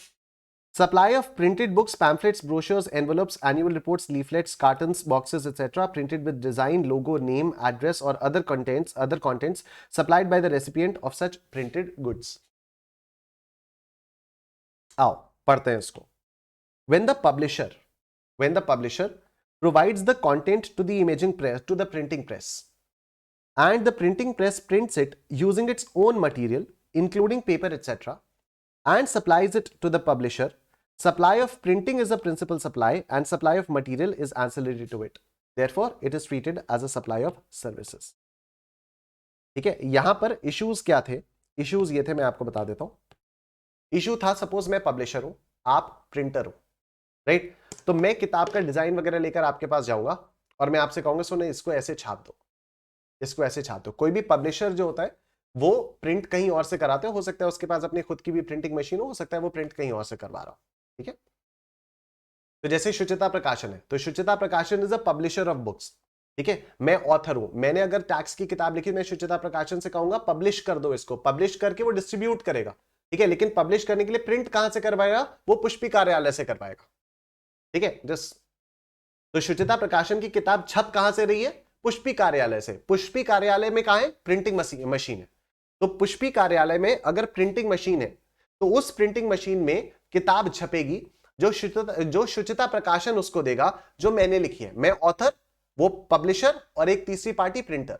तो पब्लिशर ने डिजाइन दिया, सुनो ऐसे ऐसे ऐसे करके छाप दो, उसने प्रिंटर ने वैसे वैसे करके छाप दिया। अब इसको सप्लाई ऑफ गुड, अब इसमें क्या हुआ, प्रिंटिंग तो किया लेकिन कागज किसका लगा, कागज प्रिंटर का लगा, कागज जो है वो प्रिंटर का लगा, पब्लिशर ने नहीं दिया अपना कागज कि लो मेरे कागज पे छाप के दो, नहीं, कागज किसका लगा, कागज प्रिंटर का लगा। बात ये होती है कि इसको सप्लाई ऑफ गुड्स मानेंगे, इसको सप्लाई ऑफ सर्विस मानेंगे, क्योंकि प्रिंटर ने कागज भी दिया और प्रिंटिंग सर्विसेज भी दी, तो इसको क्या मानेंगे। तो इसमें ये बोला गया कि ये कॉम्पोजिट सप्लाई है। ऑब्वियसली प्रिंटर हवा में थोड़ी प्रिंट करके देगा, ऑब्वियसली प्रिंटर जो है वो हवा में थोड़ी प्रिंट करके देगा। तो प्रिंटर अपने पेपर पर देख, अगर प्रिंटर ने अपने पेपर पर आपका मटेरियल पब्लिश करके दिया तो ये सप्लाई ऑफ सर्विस ही माना जाएगा। This is not supply of goods, supply of service, क्योंकि printing is the main supply और जो पेपर वगैरह दिया जा रहा है वो ancillary to it. When the author, owner of intangible rights, provides the content to the printing press and the printing press prints it using its own material, including paper, etc., and supplies it to the author, supply of printing is the principal supply and supply of material is ancillary to it. Therefore, it is treated as a supply of services. ठीक है, तो अगर मैंने directly printer को दे दिया कि मेरी किताब ऐसे ऐसे छाप दो और प्रिंटर ने अपना कागज वगैरह यूज करके मेरी किताब छाप दी, तब भी यही होगा कि प्रिंटिंग सर्विसेज मेन सर्विसेज हैं और जो कागज वगैरह वो दे रहा है तो वो एंसिलरी है। तो इस पूरे को सप्लाई ऑफ गुड्स नहीं, सप्लाई ऑफ सर्विसेज माना जाएगा। मुझे चारू को एक गिफ्ट देना है, मुझे एक चारू को गिफ्ट देना है, हमारी एनिवर्सरी आने वाली है, तो मुझे एक कॉफी मग उसको बनाकर देना है, कॉफी मग पे उसकी और मेरी कोई एक फोटो हो, ठीक है, या इस टाइप के वर्ल्ड्स बेस्ट वाइफ या कुछ इस टाइप का करवाना है। तो मैं एक दुकान पर गया, ठीक है, कौन सी होती है वो, बहुत बहुत एफ से कुछ नाम है ना उसका, फ्लोरेंस नाम है या क्या नाम है उस शॉप का, चलो आर्चीज चला गया मैं, क्या नाम है उसका याद नहीं आ रहा मुझे, वो केक्स भी देती है वो, ferns and petals, ferns and petals. ठीक है, तो मैं फर्न्स एंड पेटल्स पे गया, फर्न्स एंड पेटल्स पे गया और वहां पर मैंने एक मग उठाया, मैंने कहा ये मग आपका प्लेन मग है, उन्होंने कहा हाँ, मैंने कहा इसमें मेरी चारू की एक फोटो छाप दोगे, उन्होंने कहा छाप देंगे। तो अब इसमें प्रिंसिपल सप्लाई क्या हुई, उन्होंने मेरे को मग बेचा या उन्होंने छाप कर बेचा। अभी भी बात वही हो रही है कि वो लोग मेरे को मग दे रहे हैं, अभी भी बात वही हो रही है कि वो लोग मेरे को कंटेंट भी छाप कर दे रहे हैं, लेकिन अभी प्रिंसिपल सप्लाई क्या है, अभी प्रिंसिपल सप्लाई है वो लोग मेरे को मग बेच रहे हैं, वो छापने वाली चीज जो है वो एंसिलरी हो गई। ठीक है, तो प्रिंटर, और जब पब्लिशर प्रिंटर के पास जा रहा है या ऑथर प्रिंटर के पास जा रहा है, अपना कंटेंट लेकर जा रहा है, तो कागज का आना is ancillary and printing services principal. लेकिन जब मैं फर्न्स एंड पेटल्स के पास मग खरीदने जा रहा हूं तो मग मैं उनसे लूंगा, या मैं मग अपना लेकर जा रहा हूं, या मग अपना नहीं लेकर जा रहा, मग मैं उनसे लूंगा, तो और मैं उस मग में प्रिंटिंग करवा रहा हूं, तो ये इसमें क्या हो गया, this is supply of goods, क्योंकि मग की supply is the main supply, printing तो एंसिलरी है। ठीक है, यही बात है। उसके बाद होता है retreading of tyres. Retreading of tyres, आपको पता है जो टायर्स होते हैं, जो टायर्स होते हैं उसमें ट्यूब होती है, ऊपर एक रबर का आपको कवच दिख रहा होता है, उसके अंदर ट्यूब होती है, राइट। कई बार ऊपर वाली जो सरफेस वाली रबर होती है वो खराब हो जाती है, वो खराब हो जाती है, तो अब उसको वापस से अगर आप ठीक करवाते हो तो इस प्रोसेस को बोलते हैं रीट्रेडिंग ऑफ टायर्स। ठीक है, कि पहियों की ऊपर वाली रबड़ खराब हो गई, अंदर ट्यूब रह गई है, तो ट्यूब के ऊपर आप फिर से रबड़ कायदे से करवा रहे हो, तो इसको बोलते हैं रीट्रेडिंग ऑफ टायर्स। अगर आप अपने पुराने पहिए ले जाकर दुकानदार से कहते हो कि इसकी मरम्मत कर दो, तो ये सप्लाई ऑफ सर्विस है। लेकिन अगर आप पुराने टायर खरीदने जाते हो उसके पास कि हाँ भाई तेरे पास कोई पुराने पड़े हुए सेकंड हैंड टायर्स पड़े हुए जिसको तूने रीट्रेड करके दिया हुआ है, रखा हुआ है, तो सप्लाई ऑफ गुड्स हो गया, कॉमन सेंस है। ठीक है, मैं अपना कोई पुराना पहिया लेकर जाता हूं, मैं उससे कहता हूं यार इसकी रीट्रेडिंग कर दो, तो ये क्या हो गया, सप्लाई ऑफ सर्विस, क्योंकि पहिया मेरा है। ठीक है, वो सिर्फ उसकी मरम्मत कर रहा है। लेकिन अगर उसके पास ऑलरेडी कोई पुराने पहिए हैं जिसको उसने रीट्रेड करके रखा हुआ है और मैं वो खरीद रहा हूं, तो ये क्या हो गया, सप्लाई ऑफ गुड्स। ठीक, मिक्स सप्लाई का मतलब क्या होता है, means two or more individual supplies of goods or services or any combination thereof made in conjunction with each other by a taxable person for a single price where such supply does not constitute a composite supply। तो basically जो composite supplies नहीं होती वो mixed supplies हो जाती है। Individual supplies are independent of each other and are not naturally bundled, जैसे gift hampers होते हैं। ठीक है, तो एक गिफ्ट हैम्पर है, उसके अंदर बहुत सारी चॉकलेट्स वगैरह भर के देनी, तो उसी में चॉकलेट भी भर दिया, डिओड्रेंट भी भर दिया और उसमें मोबाइल फोन भी भर दिया। अच्छा, चॉकलेट्स अलग रेट से चार्ज होती है, मोबाइल फोन अलग रेट से चार्ज होता है, आपने कंबाइन करके कह दिया ये गिफ्ट हैम्पर है, गिफ्ट हैम्पर का प्राइस है कितना, 60,000 रुपए। ठीक है, गिफ्ट हैम्पर का प्राइस, कॉफी विद करण में जो हैम्पर मिल रहा है उसमें अलग अलग चॉकलेट्स भी है, उसमें आईफोन भी है, उसमें लैपटॉप भी है। ठीक है, तो कॉफी विद करण का जो हैम्पर है that is the best example of a mixed supply, right. उस हैम्पर का प्राइस क्या, 1 लाख रुपए। क्यों 1 लाख रुपए, क्योंकि चॉकलेट्स भी है जो सस्ती है, पर वो एप्पल का आईफोन वगैरह भी पड़ा हुआ है उसमें। ठीक है, तो ये होती है आपकी मिक्स सप्लाई। इनको अलग अलग करके बेचा जा सकता था, लेकिन आपने ऐसे ही कर दिया और आपने कह दिया चॉकलेट का रेट से लगाएंगे हम, आईफोन पर भी चॉकलेट के रेट से जीएसटी लगाएंगे, ऐसे थोड़ी होता है। तो सरकार कहेगी नहीं, चॉकलेट पर भी आईफोन का रेट लगाओ। ठीक है, सरकार कहेगी चॉकलेट पर भी आईफोन का रेट लगाओ। तो how to determine if a particular supply is a mix supply? A supply can be a mixed supply only if it is not a composite supply. Therefore, it can be said that if a transaction consists of supplies which are not naturally bundled in the ordinary course of business, it would be a mixed supply. A mixed supply comprising of 2 or more supplies shall be treated as a supply of that particular supply that attracts the highest rate of tax. अब आओ सवाल। A package consisting of canned foods, sweets, chocolates, cakes, dry fruits, aerated drinks and fruit juices is supplied for a single price. Is this a composite supply or a mixed supply? Obviously, this is a mixed supply. Shopkeeper sells storage water bottles along with the refrigerator. Is this a composite supply? No, this is the mixed supply. Fridge के साथ bottle कौन देता है? ठीक। A house is given on rent through a single rent deed, one floor of which is to be used as residence, the other for housing, printing press at a lump sum rent amount. Is this a composite supply or a mixed supply? तो ये भी आपकी mixed supply हो जाती है, क्योंकि resident अलग है और बिजनेस वाला अलग है। रेजिडेंशियल यूनिट को अगर आप किराए पर दे रहे हो तो उस पर अलग जीएसटी है, और अगर आप बिजनेस यूनिट को बिजनेस पर्पस के लिए किराए पर दे रहे हो तो उसके लिए अलग जीएसटी है। ठीक है, तो this is a mixed supply. Shringar Enterprises supplies 10,000 kits at 50 rupees each, amounting to 5 lakh rupees to Raghav General Store. तो इसने 10,000 किट्स भेजी। Each kit consists of one shampoo, one face wash, one kajal pencil. Assume that the rate of tax applicable on shampoo is 18%, face wash is 28%, kajal pencil is 12%. Amount of GST निकालो, तो 5 लाख पर आप 28% के rate से GST निकाल लोगे। ठीक है, क्योंकि ये शैम्पू, फेस वॉश और काजल पेंसिल अलग अलग करके बेचे जा सकते थे, जबरदस्ती आपने क्लब किया है, तो हाईएस्ट रेट ऑफ टैक्स क्या है, 28% है। तो पूरे की पूरी वैल्यू पर 28% का आपका लग जाएगा। आपने एक 50 रुपए पर किट के रेट से चार्ज किया ना, तो टोटल आपने 5 लाख रुपए चार्ज कर लिया, तो हाईएस्ट रेट से जीएसटी लग जाएगा। ठीक। From the following information, determine the nature of supply and tax liability. XYZ Limited, a manufacturer of cosmetic products, supplied a package consisting of hair oil 18%, sunscreen 28%, shampoo 28%, hair comb 12%. Price per package is 500. 10,000 packages were supplied by the company to its dealers. Nature of supply tax liability. Nature of supply क्या है? Mix supply. Tax liability क्या आएगी? 500 रुपए का एक packet है, 10,000 packets दिए तो 500 इंटू 10,000 ये, और हाईएस्ट रेट यानी 28% के रेट से आपका जीएसटी लग जाए। ठीक है, तो 28% के रेट से लग जाएगा। 500 इंटू 10,000 50 लाख, 50 लाख पर 28% 14 लाख का आपका जीएसटी। ठीक, अगर more than one supply meet together and tax at different individual rates, तो इसका भी मैंने आपको बताया कि आपने अलग अलग चीजें ली, लेकिन उसने इनवॉइस में अलग अलग, इनवॉइस पे अलग अलग मेंशन कर दिया कि रूम के चार्जेस इतने हैं, इस पर इतना जीएसटी लगेगा, मसाज के चार्जेस इतने हैं, इस पर इतना जीएसटी लगेगा। तो अगर एक बिल में उसने सेपरेटली लिख कर दे दिया कि ये चीज बेची, इस चीज का इतना वैल्यू है और इस पर इतना रेट है, इतनी वैल्यू है, इतनी रेट है, तब कोई दिक्कत नहीं है। ये वाली चीज। आओ सवाल देखते हैं। Explain the composite supply and mixed supply. If a trader launches a package sales for marriage containing double bed, refrigerator, washing machine, wooden wardrobe at a single rate, he is issuing invoice showing the value of each good separately. Whether this is a case of mixed supply or composite supply, explain. अब सुनो मेरी बात ध्यान से, इस question में है ambiguity. इस क्वेश्चन में क्या है? इस क्वेश्चन में ambiguity. कैसे ambiguity है? आओ देखते हैं। Composite supply and mix supply क्या एक्सप्लेन करना है वो आप कर सकते हो। If a trader launches a package sales, trader ने पैकेज सेल्स लॉन्च की जिसमें डबल बेड है, रेफ्रिजरेटर है, वॉशिंग मशीन है, wooden wardrobe at a single rate, तो आपको क्या समझ में आ रहा है कि ये आर्टिफिशियली बंडल्ड है, आर्टिफिशियली बंडल्ड है। अच्छा, उसके बाद क्या लिखा है? He is issuing invoice showing value of each goods separately. तो आपको लग रहा है हाँ तब तो कोई दिक्कत वाली बात नहीं है।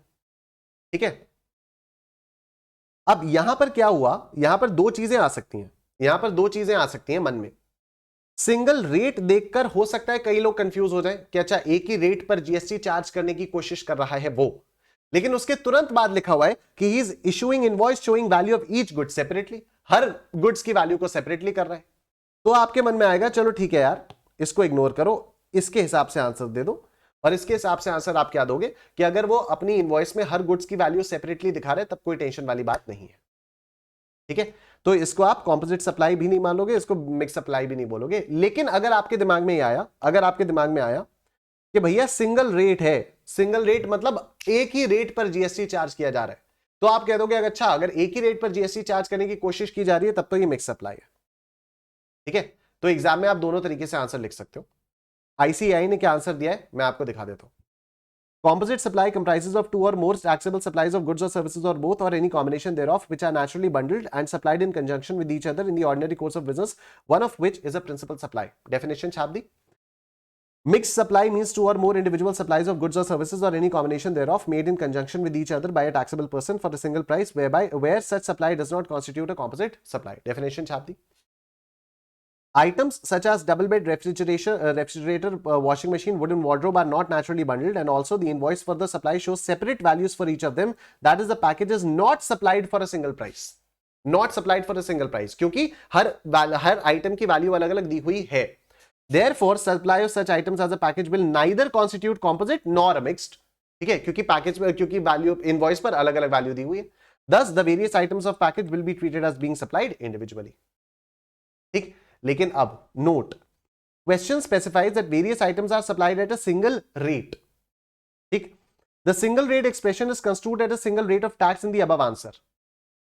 Further, the single rate may also be construed at a single price as given in the below mentioned answer. ठीक है, तो अगर आपने इसको सिंगल प्राइस मान लिया, अगर आपने इसको सिंगल प्राइस मान लिया तब तो गड़बड़ हो जाएगी ना. तो देखो तो क्या दिया हुआ है, item such as double bed, refrigerator, washing machine and wooden wardrobe are not naturally bundled, therefore supply of such items as a package will not constitute composite supply. Further, a single price has been charged for the package, consequently supply of such items as a package will be treated as a mixed supply. तो दोनों तरीके से आप answer लिख सकते हो. ठीक, यहां पर आकर हमारा सप्लाई वाला चैप्टर खत्म हो जाता है, लेकिन मई 23 के लिए कुछ अमेंडमेंट्स हैं. मई 23 के लिए कुछ अमेंडमेंट्स हैं. देखो, दो अमेंडमेंट्स तो मैंने आप लोगों को कल करवा दिए थे लेटेस्ट सर्कुलर्स में. लेटेस्ट सर्कुलर्स में दो अमेंडमेंट्स कल करवा दिए थे. एक तो वो लैंड वाला था कि लैंड अगर आपने लेवल करने के बाद बेची गई तब भी उसको सेल ऑफ लैंड ही माना जाएगा.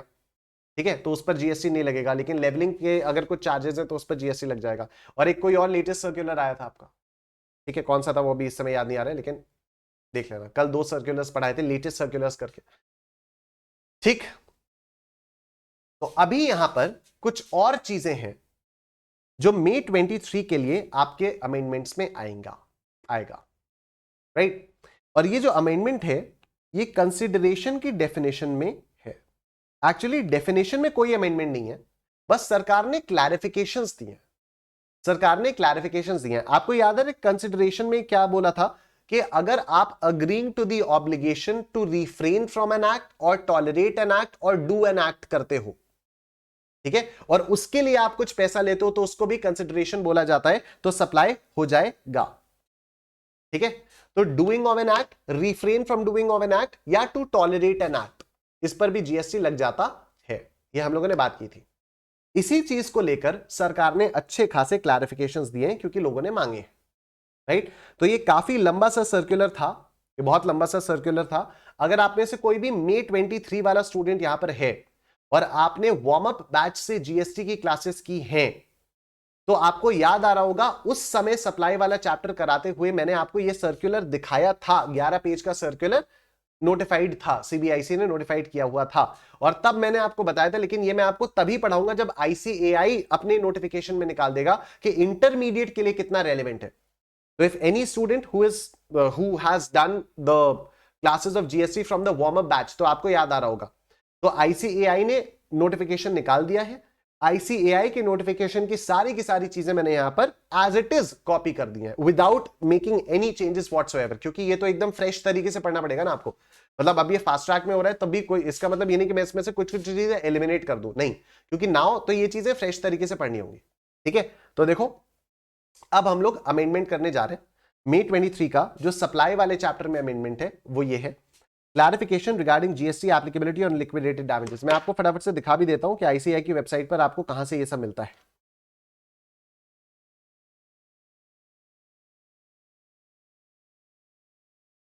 आप आईसीएआई की वेबसाइट पर आओगे, यहां पर आप स्टूडेंट सेक्शन में आओगे, बीओएस नॉलेज पोर्टल पर आओगे। बीओएस नॉलेज पोर्टल में आने के बाद आप यहां पर आओगे, click here to visit BOS knowledge portal. Click here to visit BOS knowledge portal के बाद आपके सामने ये वाला पेज खुल जाएगा और यहां पर अमेंडमेंट्स डेवलपमेंट्स में आओगे। अमेंडमेंट्स डेवलपमेंट्स में आने के बाद आपके इंटरमीडिएट पर क्लिक करोगे। इंटरमीडिएट पर क्लिक करने के बाद ये आ गया, देखो। नहीं, ये तो सप्लीमेंट्री स्टडी पेपर है। नहीं नहीं नहीं, सप्लीमेंट्री स्टडी पेपर नहीं। स्टैट्यूटरी अपडेट है क्या?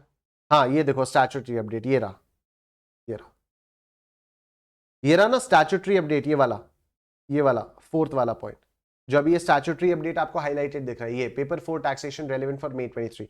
इस पर जब क्लिक किया तो ये आया आपके पास। तो सेक्शन ए इनकम टैक्स वाला भी और statutory update B indirect tax law वाले भी। इनडायरेक्ट टैक्स लॉ वाला जब आया तो ये आया मई 23 के लिए, और जैसा कि मैंने आपको बताया था कि 30 अप्रैल तक के आपके पास होंगे, 31 अक्टूबर तक के अमेंडमेंट्स आपके पास एप्लीकेबल होते हैं, ठीक है। मई 23 अटेम्प्ट के लिए 31 अक्टूबर तक के अमेंडमेंट्स आप लोगों के लिए एप्लीकेबल हो जाते हैं।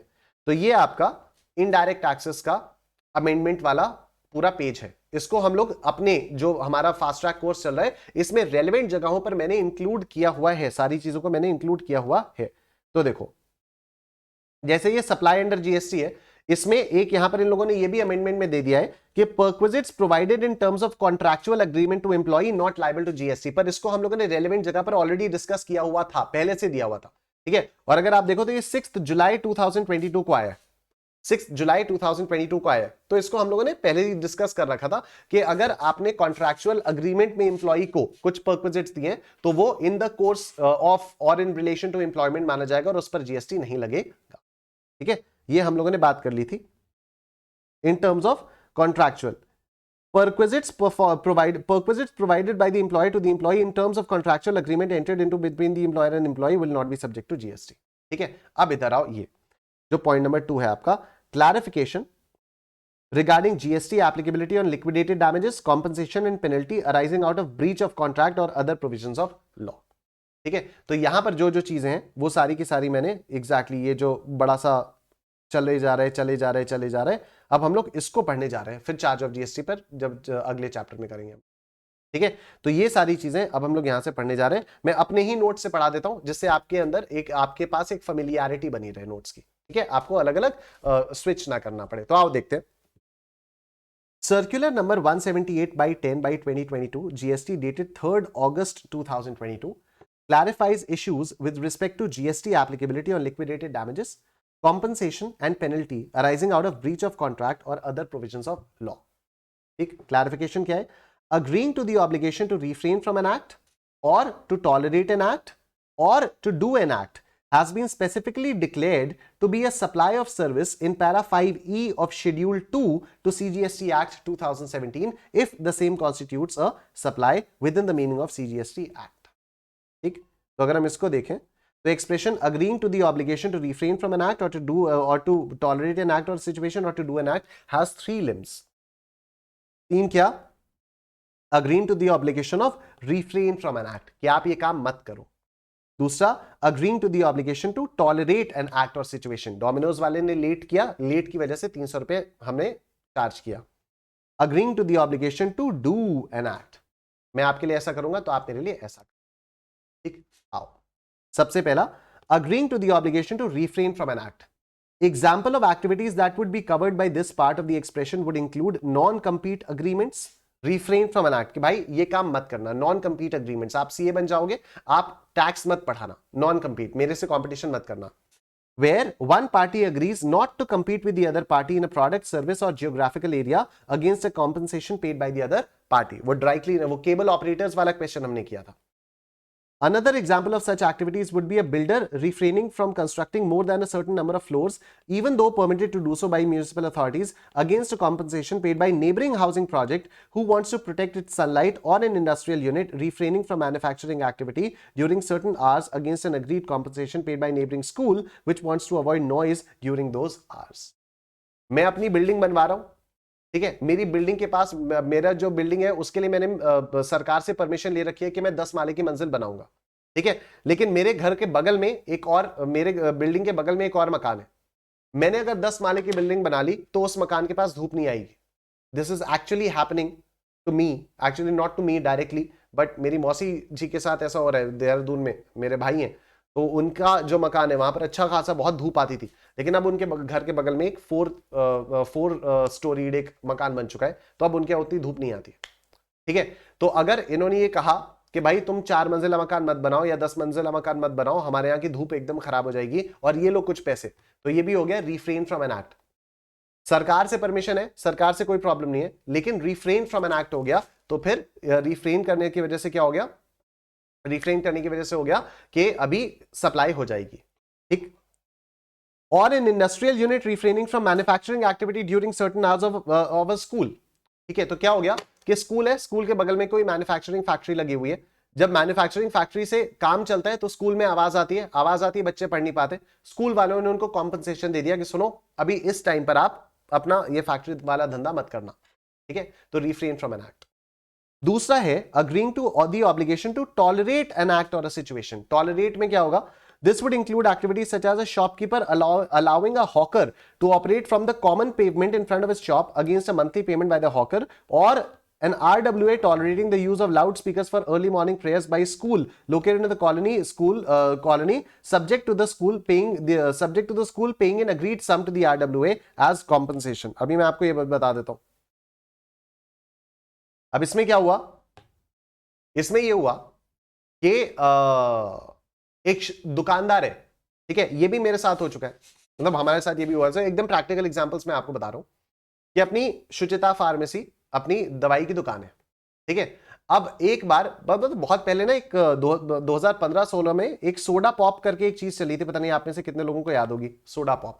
तो सोडा पॉप में क्या होता है, तो बेसिकली कोल्ड ड्रिंक जैसी चीज होती थी, सोडा में वो अलग अलग फ्लेवर के सोडा वाली ड्रिंक होती थी, कोल्ड ड्रिंक जैसी होती थी पर बहुत सस्ती होती थी, 5-5 रुपए में ग्लास मिलता था सोडा पॉप का। 2015-16 में भी, मतलब 2015-16 में भी इतना सस्ता था कि 5 रुपए का सोडा पॉप मिलता था। तो शुचिता फार्मेसी जो हमारी दुकान है, दवाई की दुकान है, वहां पर एक बार एक सोडा पॉप वाला आ गया था, कहता है कि हम आपकी दुकान के आगे ठेला लगा लेते हैं अपना सोडा पॉप का, और आपके यहां से बिजली आप हमें दे दीजिएगा, ठीक है, तो हम इसका आपको पैसा दे देंगे। तो हमने क्या किया, हमने उसको परमिशन दी कि ठीक है, हमारी दुकान के एरिया के बाहर तू अपना सोडा पॉप का ठेला लगा सकता है, राइट। तो उसने हमें कंसिडरेशन दिया, तो कंसिडरेशन दिया तो ये क्या हो गया, हमने इसको टॉलरेट किया, एक एक्ट को या सिचुएशन को हमने टॉलरेट किया और उसके लिए हमें पैसा मिला। दूसरा, अब यही जहां पर मैं मकान में रहता हूं इसी के बगल में स्कूल है, वाकई स्कूल है, ठीक है, सेंट एंथनीज कॉन्वेंट स्कूल है। अब सेंट एंथनीज कॉन्वेंट में रोज सुबह प्रेयर होती है और वो लाउड स्पीकर पर प्रेयर होती है, असेंबली तो होती है, हर स्कूल में असेंबली होती है, तो रोज जो है वो प्रेयर होती है और वो लाउड स्पीकर में होता है, फिर वो असेंबली चलती रहती है, लंबी चलती है। कभी इनका एनुअल डे आने वाला होता है तो पूरे पूरे दिन स्पोर्ट्स की प्रैक्टिस चलती रहती है, पूरे दिन स्पोर्ट्स की प्रैक्टिस चलती रहती है, तो पूरे दिन हम लोग लेफ्ट राइट सुनते रहते हैं, राइट। हमने स्कूल से कहा भैया क्या तमाशा लगा रखा है, स्कूल ने हमें पकड़ा दिए 1 लाख रुपए। स्कूल ने कहा ये लो 1 लाख रुपए और बर्दाश्त करो। हमारे यहाँ तो स्कूल है भाई, स्कूल कहां पर छोड़ के जाए, या तो आप दूसरे मकान में चले जाओ, ठीक है, या तो आप दूसरे मकान में चले जाओ। लेकिन हमारी पूरी सोसाइटी ने स्कूल से कहा, ऐसा हुआ नहीं है actually, I am just saying assuming an example, ठीक है। तो हमारी पूरी सोसाइटी ने अगर सपोज स्कूल से बोल दिया कि यार क्या तमाशा लगा रखा है यार ये, ठीक है, हम सुबह सो रहे होते हैं 7 बजे, तुम्हारे यहाँ 7 बजे सुबह मॉर्निंग प्रेयर चल रही होती है और असेंबली चल रही होती है। स्कूल ने हमसे कहा ये लो 5 लाख रुपए पकड़ो और बर्दाश्त करो, ठीक है, एक तो प्रेयर हो रही है सुबह सुबह और तुम नाटक कर रहे हो, ठीक है, तो इसको टॉलरेट किया इस एक्ट या सिचुएशन को। तीसरा है agreeing to the obligation to do an act. This would include the case where an industrial unit agrees to install equipment for zero emission या discharge at the behest of RWA of a neighboring residential complex against a consideration paid by such RWA, even though the emission या discharge from the industrial unit was within permissible limit and there was no legal obligation about the individual unit to do so। इसका मतलब क्या हो गया, ये भी हुआ भाई ये भी हुआ है भाई। तो इसमें क्या था, पहले मकान LIC कॉलोनी में था हमारा, और LIC कॉलोनी के सामने एक बड़ा सा ओपन एरिया था, वहां पर गैस के ट्रक्स आते थे, वहां पर गैस सिलेंडर्स के ट्रक्स आते थे, और दिन भर जो है पूरी की पूरी लोकेलिटी में वो सिलेंडर्स की गैस की स्मेल आती रहती थी, गैस की स्मेल आती रहती थी, ठीक है। और सरकार की तरफ से परमिशन थी, कोई प्रॉब्लम नहीं थी। तो अगर हमने मान लो उस समय ऐसा किया होता कि उनको हम ये बोले कि भैया एक काम करो, कुछ ऐसी मशीन लगाओ जिससे गैस की बदबू पूरी कॉलोनी में ना फैले, जिससे गैस की बदबू जो है वो पूरी कॉलोनी में ना फैले, ऐसा कुछ उपाय करो, राइट, और हम तुम्हें उसके लिए पैसे दे रहे हैं। तो ये हो गया agreeing to the obligation to do an act, ठीक है। हमें सरकार की तरफ से, मतलब उस गैस वाले को, उस सिलेंडर वाले को सरकार की तरफ से कोई ऑब्लिगेशन नहीं है, लेकिन वो हमारे कहने की वजह से हमसे पैसे लेकर उसने कुछ काम किया, तो ये भी हो गया agreeing to the obligation to do an act. तो यहां पर वही हो गया कि फैक्ट्री जो है वो जीरो एमिशन या जीरो डिस्चार्ज वाली कोई एक मशीन लगाती है, सरकार की तरफ से कोई प्रॉब्लम नहीं है, लेकिन पड़ोस में कोई एक रेजिडेंशियल सोसाइटी थी, उसने कहा यार तुम्हारे यहां से धुआं आता है, सबको दिक्कत होती है, तो तुम ऐसा मत करो, तो उसने मान लिया, कर लिया। Above 3 activities must comply with the following conditions। कौन कौन सी कंडीशंस होनी चाहिए? There must be an expressed or implied agreement or contract must exist। contract होना चाहिए। Above 3 activities must be under an agreement or a contract, whether express or implied, to fall within the ambit of section of para 5E of schedule 2। तो contract में होना चाहिए। In other words, one of the parties to such agreement या contract must be under a contractual obligation to either refrain or tolerate or do। Such contractual arrangement must be an independent arrangement in its own right। ये individual होना चाहिए, independent होना चाहिए। Such arrangement या agreement can take the form of an independent standalone contract or may form part of another contract। तो ये individual contract भी हो सकता है, standalone भी हो सकता है, किसी और contract का part भी हो सकता है। Thus a person, यानी the first person, ये वाला है first party, can be said to be making a supply by way of refraining from doing something or tolerating some act or situation to another person if the first person was under an obligation to do so and then performed accordingly। Simple, सब self-explanatory चल रहा है यहाँ पर। Such a contract cannot be imagined or presumed to exist just because there is a flow of money from one party to another। ठीक है, तो just because मैं आपको पैसे दे रहा हूं इसका मतलब ये नहीं कि हो गया, ये एक्सप्रेस कॉन्ट्रैक्ट होना चाहिए कि मैं पैसे दूंगा तो आप ये करो। There must be an expressed or implied promise by the recipient of money। तो जो पैसा ले रहे हैं उसका promise होना चाहिए to agree to do or abstain from doing something in return for the money paid to him।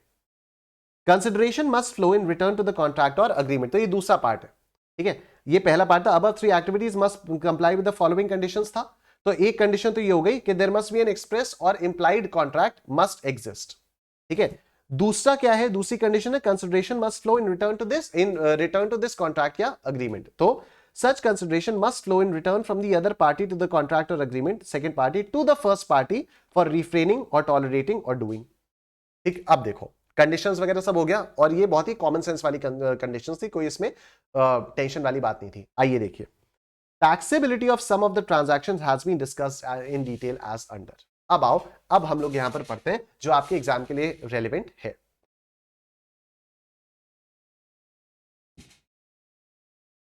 सबसे पहला, liquidated damages. It is common for the parties entering into a contract to specify in the contract itself the compensation that would be payable in the event of the breach of the contract. ठीक है, जैसे Domino's ने क्या बोला, Domino's ने कहा Domino's और मेरा कॉन्ट्रैक्ट हो गया। जब मैं डोमिनोज में ऑर्डर करता हूं पिज्जा और बिल आता है और उसके ऊपर एक मोहर लगी रहती है 30 मिनट डिलीवरी गारंटी, तो ये कॉन्ट्रैक्ट हो गया। ठीक है, कि 30 मिनट्स में अगर डोमिनोज ने पे नहीं किया तो Domino's will be liable for breach of this contract and will pay me the liquidated damages. Blacklaw's dictionary defines liquidated damages as cash compensation agreed to by a signed written contract for a breach of a contract payable to the aggrieved party। तो aggrieved party कौन? मैं। तो Blacklaw's dictionary ने define किया liquidated damages क्या होता है कि कैश कॉम्पनसेशन मिलेगा। कैसे पता कि मिलेगा? वो रिटन कॉन्ट्रैक्ट है, ब्रीच ऑफ कॉन्ट्रैक्ट होने पर वो रिटन कॉन्ट्रैक्ट है कि ब्रीच जैसे ही हुआ तो अग्रीव्ड पार्टी को कैश कॉम्पनसेशन मिलेगा। The taxability or otherwise of liquidated damages is clarified as under। अब इस पर जीएसटी लगेगा या नहीं लगेगा, आओ इसको देखते हैं। It is argued that performance is the essence of a contract. Liquidated damages cannot be said to be consideration received for tolerating the breach or non-performance of a contract। Performance, contract की essence क्या है? Essence क्या है contract की? Argued that performance जो है that is the essence of a contract, के contract में कुछ करना पड़ेगा, परफॉर्म करोगे तभी तो कंसिडरेशन लोगे। Liquidated damages can not be said to be a consideration received for tolerating the breach और non performance of a contract. तो हम ये नहीं कह सकते कि लिक्विडेटेड डैमेजेस एक कंसिडरेशन है, हम ये नहीं कह सकते कि लिक्विडेटेड डैमेजेस कंसिडरेशन है, rather they are payments for not tolerating the breach of contract. They are payment for not tolerating the breach of contract, कि तुमने ब्रीच किया उसको मैं टॉलरेट नहीं करूंगा तभी तो मुझे लिक्विडेटेड डैमेज मिला। आई होप आपको बात समझ में आ रही है। ठीक है, डोमिनोज 30 मिनट में पिज्जा लेकर नहीं आया, डोमिनोज ने अपना कॉन्ट्रैक्ट तोड़ा। डोमिनोज ने अपना कॉन्ट्रैक्ट अगर तोड़ा तो मुझे पैसा मिला। ये पैसा अगर डोमिनोज कॉन्ट्रैक्ट नहीं तोड़ता तो क्या ये पैसा मुझे मिलता? तो if I would not have tolerated the breach of contract, अगर ब्रीच ऑफ कॉन्ट्रैक्ट होता ही नहीं, ब्रीच ऑफ कॉन्ट्रैक्ट नहीं होता तो क्या मुझे पैसा मिलता? नहीं। तो ये पेमेंट किस लिए है? ब्रीच ऑफ कॉन्ट्रैक्ट को टॉलरेट ना करने के लिए पैसा मिल रहा है ना। ब्रीच ऑफ कॉन्ट्रैक्ट हुआ, डोमिनोज ने लेट कर दिया, मैंने कहा छोड़ यार तेरे से क्या मैं पैसे लूं, जाने दे। ठीक है, समझो इस बात को। डोमिनोज ने पिज्जा लेट पहुंचाया, ठीक है, और पिज्जा लेट पहुंचाने पर डोमिनोज ने कहा अरे सर सॉरी लेट हो गया, मैंने कहा छोड़ यार क्या टेंशन ले रहा है। तो मैं बोलूंगा ना कि हाँ कॉन्ट्रैक्ट के ब्रीच को टॉलरेट किया, तो मैं बोलूंगा ना मैंने कॉन्ट्रैक्ट के ब्रीच को टॉलरेट किया। लेकिन अगर डोमिनोज वाले ने पिज्जा लेट पहुंचाया और मैंने कहा तेरी ऐसी की तैसी तू मेरे को 300 रुपए दे, तब मैंने कॉन्ट्रैक्ट के ब्रीच को टॉलरेट ही कहां किया।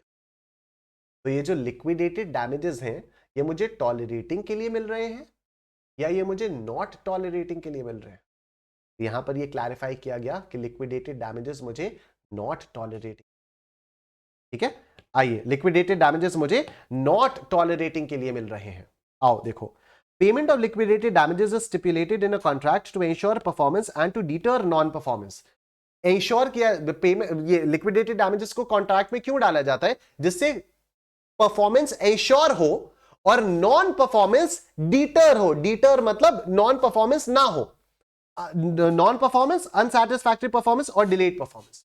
ठीक है, and to deter non performance, unsatisfactory performance या डिलेड परफॉर्मेंस। तो ये तीन, नॉन परफॉर्मेंस ना हो, अनसैटिस्फैक्टरी परफॉर्मेंस ना हो और डिलेड परफॉर्मेंस ना हो, इसी की वजह से लिक्विडेटेड डैमेजेस को कॉन्ट्रैक्ट में डाला जाता है।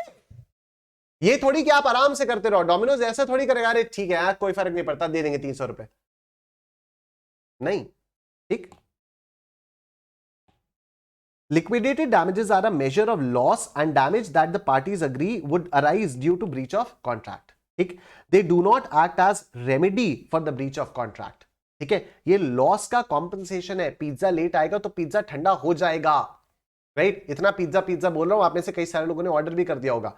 तो ये लॉस या डैमेज है जिसकी वजह से पैसा ले रहे हैं. इसका मतलब ये नहीं कि हाँ पिज्जा गरम गरम आ गया, ये थोड़ी हुआ इसका. They do not act as a remedy for the breach of contract. Breach of contract की रेमेडी नहीं हुई, लॉस है, लॉस की भरपाई कर रहे हो तुम 300 रुपए देकर.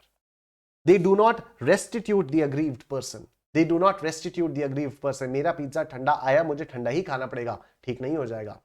A contract is entered into for execution and not for its breach. Contract में जब आप एंटर करते हो तो इसका मतलब ये नहीं कि आप उसके ब्रीच के लिए एंटर कर रहे हो. कॉन्ट्रैक्ट में जब आप एंटर करते हो तो आप उसके एग्जीक्यूशन के लिए एंटर करते हो. तो द लिक्विडेटेड डैमेजेस और penalty are not the desired outcome of the contract. मैं जब पिज्जा ऑर्डर करता हूं तो ये थोड़ी सोच के ऑर्डर करता हूं कि काश पिज्जा लेट हो जाए तो मुझे 300 रुपए का रिफंड मिल जाए. नहीं, मैं पिज्जा ऑर्डर करता हूं ये सोच के कि काश मेरा पिज्जा टाइमली आ जाए तो मैं गर्मा गर्म पिज्जा खाऊं. Yes, yes. By accepting the liquidated damages, the party aggrieved by breach of contract cannot be said to have permitted or tolerated the deviation or non-fulfillment of promise by the other party. तो अगर मैंने liquidated damages को accept किया, इसका मतलब ये नहीं कि मैंने उसके non-fulfillment को tolerate किया.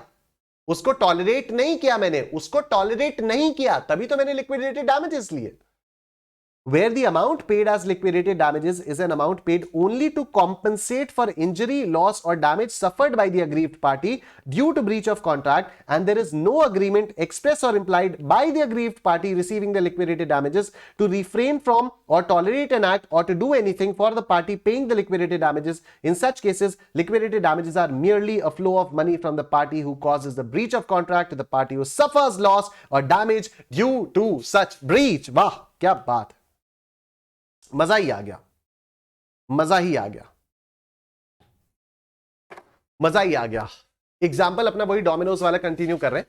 डोमिनोज वाले एग्जाम्पल में अगर डोमिनोज मेरे को लिक्विडेटेड डैमेजेस देता है और डोमिनोज और मेरे कॉन्ट्रैक्ट में ऐसा कहीं मेंशन नहीं है कि डोमिनोज मुझसे कह रहा है कि सुनिए निशांत कुमार, हम आपको 300 रुपए देंगे, आप मस्त एक्सेप्ट कर लीजिए, हम आपको 300 रुपए देंगे, आप मस्त एक्सेप्ट कर लीजिए, आप टॉलरेट कर लो ना, हम देर से ही देंगे, आप उसके लिए 300 रुपए ले लो ना. ठीक है, आपको मैं 300 रुपए दूंगा, आप टॉलरेट कर लो. क्या मेरा और डोमिनोज का ऐसा कोई एक्सप्रेस अग्रीमेंट है क्या? नहीं. अगर मेरा और डोमिनोज का कोई ऐसा एक्सप्रेस अग्रीमेंट नहीं है तो डोमिनोज जो मुझे लिक्विडेटेड डैमेजेस दे रहा है, जो 300 रुपए मेरे को दे रहा है, वो मैंने टॉलरेट करने के लिए नहीं लिए, मैंने सिर्फ लॉस को रिकवर करने के लिए लिए. ठीक है, मैंने टॉलरेट करने के लिए नहीं लिए. ये सिर्फ एक फ्लो ऑफ मनी हो रहा है. ये वही वाली बात है अभी जो थोड़ी देर पहले हम लोगों ने बोला था ना कि मैंने अगर एक स्कूल को या स्कूल ने सपोज हमें पैसे दे दिए, कह रहे तुम करो ना टॉलरेट. ठीक है, तो ये एक्सप्रेस अग्रीमेंट होना चाहिए. The contract should be express. ठीक है, कि हम पैसे देंगे तो आप टॉलरेट करोगे, आप शोर को टॉलरेट करोगे. अगर ये अग्रीमेंट है, स्पेसिफिक अग्रीमेंट है, तब तो माना जाएगा कि हां इस पर जीएसटी लगेगा. लेकिन अगर कोई स्पेसिफिक अग्रीमेंट नहीं है, बस ऐसी स्कूल ने पैसे दे दिए, चुप रहा, तो क्या उस पर जीएसटी लगेगा? नहीं, क्योंकि एक्सप्रेस अग्रीमेंट नहीं है. तो डोमिनोज और मेरा क्या कोई ऐसा एक्सप्रेस अग्रीमेंट है जहां पर डोमिनोज कह रहे हैं सुनिए आप टॉलरेट कर लीजिएगा? नहीं. तो ये वाला जो पेमेंट होगा ये सिर्फ डैमेज को कॉम्पनसेट करने के लिए होगा. There is no express agreement और इस लिक्विडेटेड डैमेजेस को आप कंसिडरेशन नहीं मान सकते फॉर टॉलरेटिंग एन एक्ट. आओ देखो फिर से इस लाइन को देखो. Where the amount paid as liquidated damages, जहां लिक्विडेटेड डैमेजेस के थ्रू पे किया हुआ amount is an amount paid, वो ऐसा अमाउंट है only to compensate for the injury, loss or damage suffered by the aggrieved party due to breach of contract. ठीक है, ये सिर्फ compensation के लिए आपको पैसा दिया हुआ है क्योंकि breach हुआ. And there is no agreement express or implied by the aggrieved party receiving the liquidated damages. By the aggrieved party, मैं जिसको डैमेज मिला, मेरा और डोमिनोज का कोई एक्सप्रेस अग्रीमेंट नहीं है और मैंने कुछ ऐसा नहीं कहा है क्या नहीं कहा है? टू रिफ्रेन फ्रॉम और टॉलरेट एन एक्ट और to do anything for the party paying the liquidated damages. मैंने डोमिनोज से ये नहीं कहा था कि चल चल ठीक है कोई बात नहीं, तू देर से ले आ, बस 300 रुपए दे दियो मेरे को, मैं मान लेता हूं ये बात। In such cases, liquidated damages are merely a flow of money from the party who causes breach to the party who suffers loss due to such breach. तो ये सिर्फ merely एक flow है. Such payments do not constitute consideration for supply and are not taxable. Very, very important point for May 23 examinations. ठीक है, very important point for May 23 examinations. इसमें इसको consideration नहीं बोला जाएगा, ऐसे वाले पॉइंट को कंसिडरेशन नहीं बोला जाएगा, और सप्लाई ये टैक्सेबल नहीं होगा। तभी आप देखो कि जो भी डोमिनोज 300 रुपए लेता है, डोमिनोज जब आप खाना ऑर्डर करते हो तब तो जीएसटी लगता होगा 5%, लेकिन जब लेट पेमेंट के लिए डोमिनोज 300 रुपए क्रेडिट करता है आपके वॉलेट में या अगले ऑर्डर पे उसका डिस्काउंट देता है, तो क्या उस पर जीएसटी भी आप चार्ज करते हो? क्या आप डोमिनोज से 300 प्लस जीएसटी लेते हो? ठीक। Examples of such cases are damages resulting from damage to property, negligence, piracy, unauthorized use of trade name, copyright वगैरह, penalty stipulated in a contract for delayed construction of houses, ये सारे self explanatory हैं। Forfeiture of earnest money by a seller in case of breach of an agreement to sell an immovable property by the buyer or by government or local authority in the event of a successful bidder failing to act after winning the bid for allotment of natural resources। देखो ये क्या है, ये क्या है? Forfeiture of earnest money by seller in case of breach of an agreement to sell by an immovable property by the buyer। इसका मतलब ये क्या हो गया? इसका मतलब सिंपल ये हो गया, ये वाला पॉइंट मेरे को अगली लाइन में लिखना चाहिए था, कोई बात नहीं। हाँ, इसका मतलब ये हो गया जैसे कैपिटल गेन्स में हम लोगों ने पढ़ा था ना कि मैंने आपसे कहा कि मैं अपनी प्रॉपर्टी आपको बेचूंगा, आपने एडवांस मनी दे दिया, एडवांस मनी के बाद आपने बाकी पैसा नहीं दिया, तो कॉन्ट्रैक्ट किसने ब्रीच किया? आपने ब्रीच किया, तो मैंने एडवांस मनी को फोरफीट कर लिया। एडवांस मनी को फोरफीट किया तो इसका मतलब ये नहीं कि आपके एक्ट को मैंने टॉलरेट किया, क्योंकि ये एक्सप्रेस एग्रीमेंट नहीं था, ये सिर्फ मियरली एक फ्लो ऑफ मनी था जो मैंने रख लिया। ठीक है, तो इस पर जीएसटी नहीं लगेगा। Or by government or local authority in the event of a successful bidder failing to act after winning the bid for allotment of natural resources, right? तो अभी हम लोग आगे चलकर पढ़ेंगे कि natural resources के लिए bidding की जाती है। अगर मेरे को natural resources में कुछ काम करना है तो मेरे को उस पर government के सामने bidding करनी होगी कि मैं इतने पैसे आपको दूंगा, जितना भी आएगा, जितना भी कमाऊंगा उसका इतना पैसा मैं आपको दूंगा। तो अगर मैंने ये ऑक्शन में बिड जीत ली, फिर भी गवर्नमेंट ने मेरे को वो नहीं प्रोवाइड किया, नेचुरल रिसोर्सेज एलोकेट नहीं किए, तो उसके लिए जो भी मेरे को पैसा दिया जाएगा वो लिक्विडेटेड डैमेजेस हो जाएगा, उस पर जीएसटी नहीं लगेगा। The key in such cases is to consider whether the impugned payments constitute consideration for another independent contract envisaging tolerating an act or situation or refraining from doing an act or situation or simply doing an act। तो की आपको यहां पर यह देखना होगा कि जो भी आपको पेमेंट मिल रहा है, जो भी आपका impugned पेमेंट मिल रहा है, ये कंसिडरेशन कॉन्स्टिट्यूट कर रहा है क्या ये कंसिडरेशन कॉन्स्टिट्यूट कर रहा है, ये देखना पड़ेगा। If the answer is yes, then it constitutes a supply irrespective of by what name it is called, otherwise it is not a supply। अगर ये कंसिडरेशन है, अगर मेरी बात डोमिनोज से हुई थी कि हाँ तुम लेट ले आओ, 300 रुपए ले देना, 300 रुपए दे देना, तब तो कंसिडरेशन है, तब तो सप्लाई है, तब जीएसटी लगेगा, अदरवाइज नहीं। If the payment is merely an event in the course of performance of the agreement and it does not represent the object as such of the contract, then it cannot be said to be a consideration। ठीक। On the contrary, consider the following examples। आइए कुछ और examples देखते हैं। A contract may provide that payment by the recipient of goods or services shall be made before a certain date and failure to make payment by due date shall attract late fee or penalty। Penalty लग सकती है, late fee देने से penalty लग सकती है। A contract for transport of passengers may stipulate that the ticket amount shall be partly or wholly forfeited if the passenger does not show up। ठीक है, कि अगर आपने पूरा शो अप नहीं किया तो फिर आपका जितना भी आपने पैसा टिकट में दिया था वो पूरा का पूरा हम रख लेंगे। ऐसे भी कॉन्ट्रैक्ट्स हो सकते हैं। इन कॉन्ट्रैक्ट्स पर क्या होगा अभी आगे लिखा होगा कहीं ना कहीं। ठीक है, ये दिखा है ना इन दी अबव एग्जांपल्स। तो क्या होगा इन अबव एग्जांपल्स में? देखो ये एग्जांपल्स क्या है।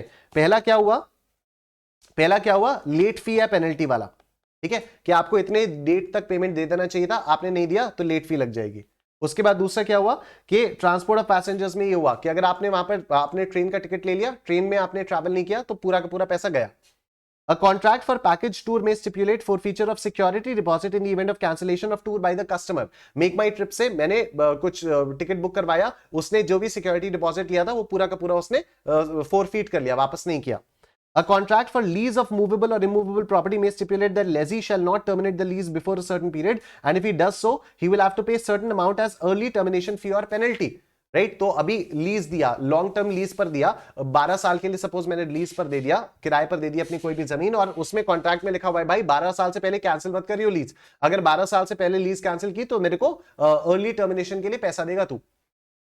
Some banks similarly charge prepayment penalty if the borrower wishes to repay the loan before the maturity of the loan period. Right तो अगर मैंने सपोज कार के लिए लोन लिया हुआ है और 5 साल का लोन है, 5 साल का मैं एक ही साल के अंदर पे करूंगा, तो बैंक मेरे से पेनल्टी चार्ज कर सकता है, प्री पेमेंट चार्जेस लेते हैं बैंक्स। ठीक है, इन एग्जांपल्स में क्या होगा, amounts paid for acceptance of late payment, early termination of lease, or for prepayment of loan, or the amounts forfeited on cancellation of service by the customer as contemplated by the contract as part of the commercial terms agreed to by the parties, constitute consideration for the supply of a facility, namely acceptance of late payment, early termination of lease agreement, of prepayment of loan, and of making arrangements for intended supply by the tour operator respectively. Therefore ये consideration माने जाते हैं, ठीक है, क्योंकि ये contract में expressly mentioned है कि अगर लोन का पेमेंट आपने पहले दे दिया तो उस पर जीएसटी लगेगा, वो आपको देना पड़ेगा। तो इसमें एक्सप्रेस अग्रीमेंट हुआ है, बैंक ने कहा है कि हम टॉलरेट करेंगे, इसीलिए तो प्री पेमेंट चार्जेस है।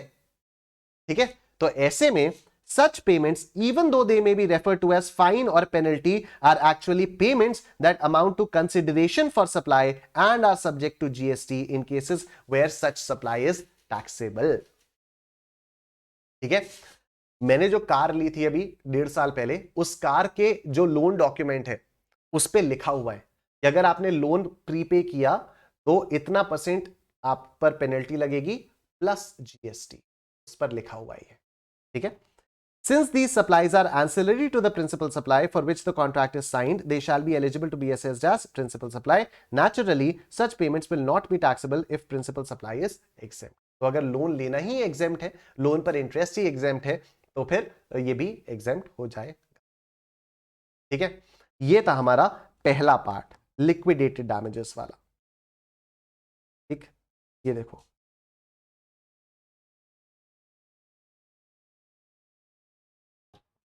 Clarification regarding GST applicability on liquidated damages.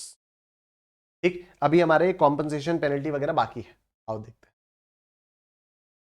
दूसरा देखो, दूसरा पॉइंट क्या है, कहां गया, ये रहा। नेक्स्ट देखो, चेक डिसऑनर फाइन या पेनल्टी। चेक अगर आपका डिसऑनर हो जाता है तो उस पर जो पेनल्टी वगैरह लगता है तो क्या है, आओ पढ़ते हैं इसको। The supplier wants payment to be received on time and does not want check to be dishonored.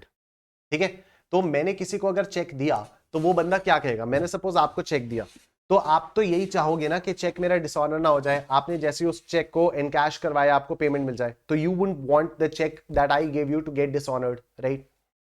There is never an implied or express offer or willingness on part of the supplier that he would tolerate deposit of an invalid, fake or unworthy instrument of payment against consideration in the form of a check, dishonor, fine or penalty. ठीक है, कभी भी आपके मन में ये तो नहीं होगा ना, कोई नहीं, नहीं सर कोई नहीं, अगर आपका चेक डिसऑनर हो गया तो कोई बात नहीं, आप पेनल्टी दे देना मेरे को, ठीक है, तो मैं टॉलरेट कर लूंगा उसको, कभी भी ऐसा नहीं होगा। ठीक, the fine or penalty that the supplier or a banker imposes for dishonor of a check is a penalty imposed not for tolerating the act or situation, but a fine or penalty imposed for not tolerating, penalizing and thereby deterring or discouraging such an act or situation. तो ये वही वाली बात हो गई कि ये not tolerating के लिए बैंक आपसे पेनल्टी वगैरह लगाता है कि डिसऑनर हुआ तो पेनल्टी लगाएंगे। ठीक, therefore check dishonor, fine or penalty is not a consideration for any service and hence not taxable. तो चेक डिसऑनर पर अगर कुछ भी आपका होता है तो उस पर जीएसटी नहीं लगता है। चेक के डिसऑनर होने पर कोई भी पेनल्टी या फाइन वगैरह लगता है तो उस पर जीएसटी नहीं लगता है। Penalty imposed for violation of loss, तो देखो, penalty imposed for violation of laws such as traffic violations or for violation of pollution norms or other laws are also not consideration for any supply received or and are not taxable. ठीक है, तो इस पर भी GST वगैरह नहीं लगेगा। Same is a case with fines penalties imposed by mining department of a central और स्टेट गवर्नमेंट और a local authority on discovering mining of excess mineral beyond the permissible limit और of mining activities in violation of the mining permit. ठीक है, तो इस पर भी आपका जीएसटी नहीं लगेगा। जितना आपकी माइनिंग की परमिशन है उससे ज्यादा अगर आप माइन कर रहे हो तो उस पर वो पेनल्टी अगर लगेगी तो पेनल्टी पर जीएसटी नहीं लगेगा। Laws are not framed for tolerating their violation. Law इसलिए नहीं बनाया जाता कि आप बिंदास तोड़ो और पेनल्टी देते रहो। ठीक है, they stipulate penalty not for tolerating violation but for not tolerating, penalizing and deterring such violations. ठीक है, तो ये पेनल्टी लगाई जाती है फॉर नॉट टॉलरेटिंग. आपने क्यों लॉ तोड़ा, हमें मंजूर नहीं है, लाओ पेनल्टी दो. ठीक, इट्स लाइक स्कूल में आपका होमवर्क अगर कंप्लीट नहीं होता है तो टीचर से आपको थप्पड़ पड़ता है. ठीक है, आपको थप्पड़ पड़ता है. ठीक है, तो क्या टीचर को मजा आ रहा है कि चलो ठीक है, मैं चाहती हूं ये होमवर्क ना करे तो मैं इसको थप्पड़ मारूं. ठीक है, तो टीचर ये एक्सपेक्टेशन के साथ थोड़ी होमवर्क देती है कि मैं चाहती हूं ये सामने वाला होमवर्क ना करे तो मैं थप्पड़ मारूं. ठीक है, थप्पड़ मारना पड़ रहा है क्योंकि टीचर ने टॉलरेट नहीं किया, क्योंकि टीचर चाहती है कि आप अपना होमवर्क टाइमली सॉल्व करो, होमवर्क अपना आप टाइमली करो, तो इसलिए टीचर आपको होमवर्क देती है.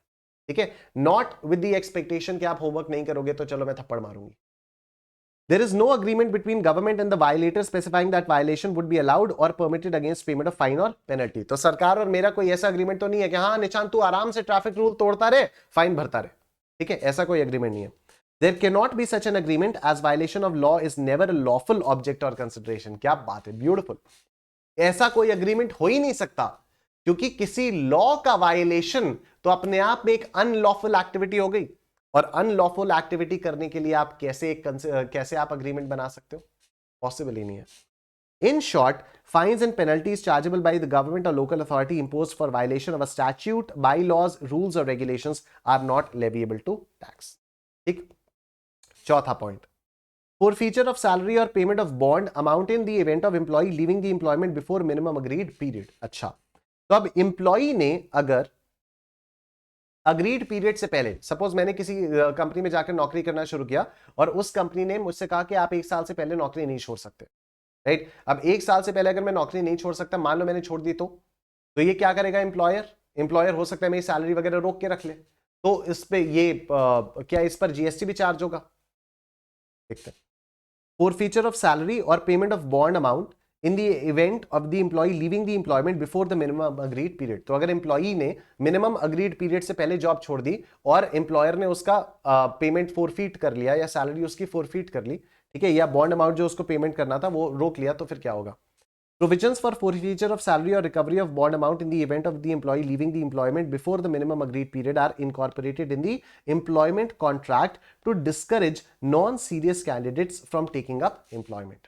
ठीक है, तो ये जो भी लिखा रहता है कॉन्ट्रैक्ट में, लिखा रहता है एम्प्लॉयर एम्प्लॉय कॉन्ट्रैक्ट में लिखा रहेगा, ये क्यों लिखा रहता है, टू डिस्करेज कि यार तुम सीरियस नहीं हो तो तुम अभी नौकरी पर मत आओ.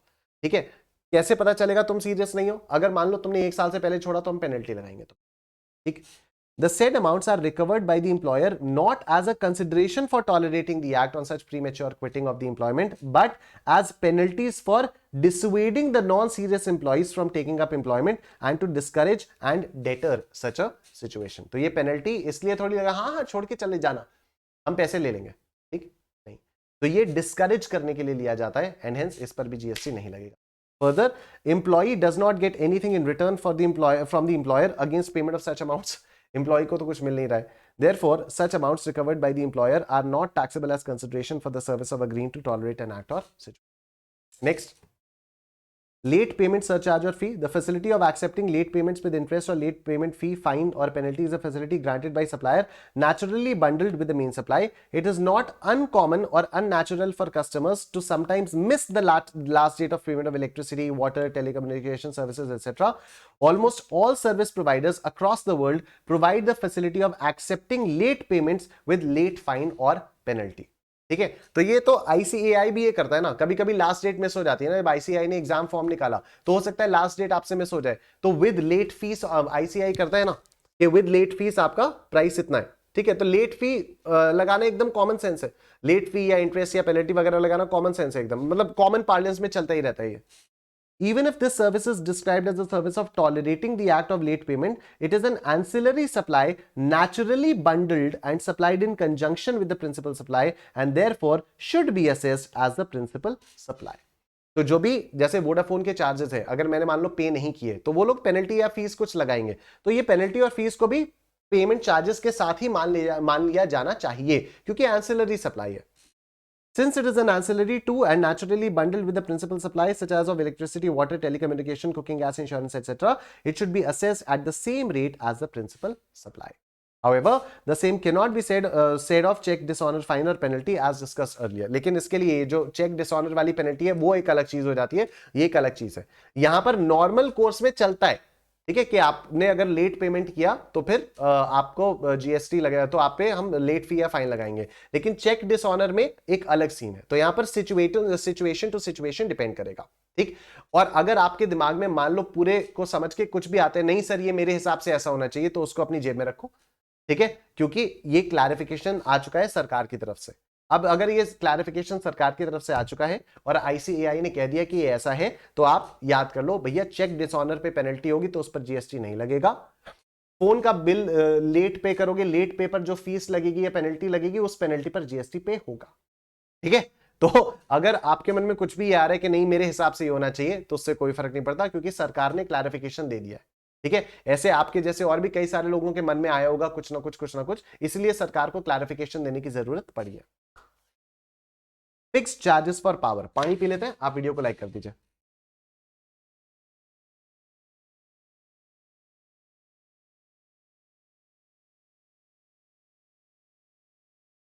The price charged for electricity by the power generating companies from the state electricity board from individual customers has two components, namely a minimum fixed charge and variable per unit charge. ठीक है, तो इसमें क्या होता है कि जो भी आप बिजली का बिल पे करते हो उसमें एक मिनिमम फिक्स चार्ज आपको पे करना होता है, और उसके बाद जितनी भी यूनिट्स आप कंज्यूम करते हो वो वेरिएबल पर यूनिट चार्ज आपको पे करना होता है.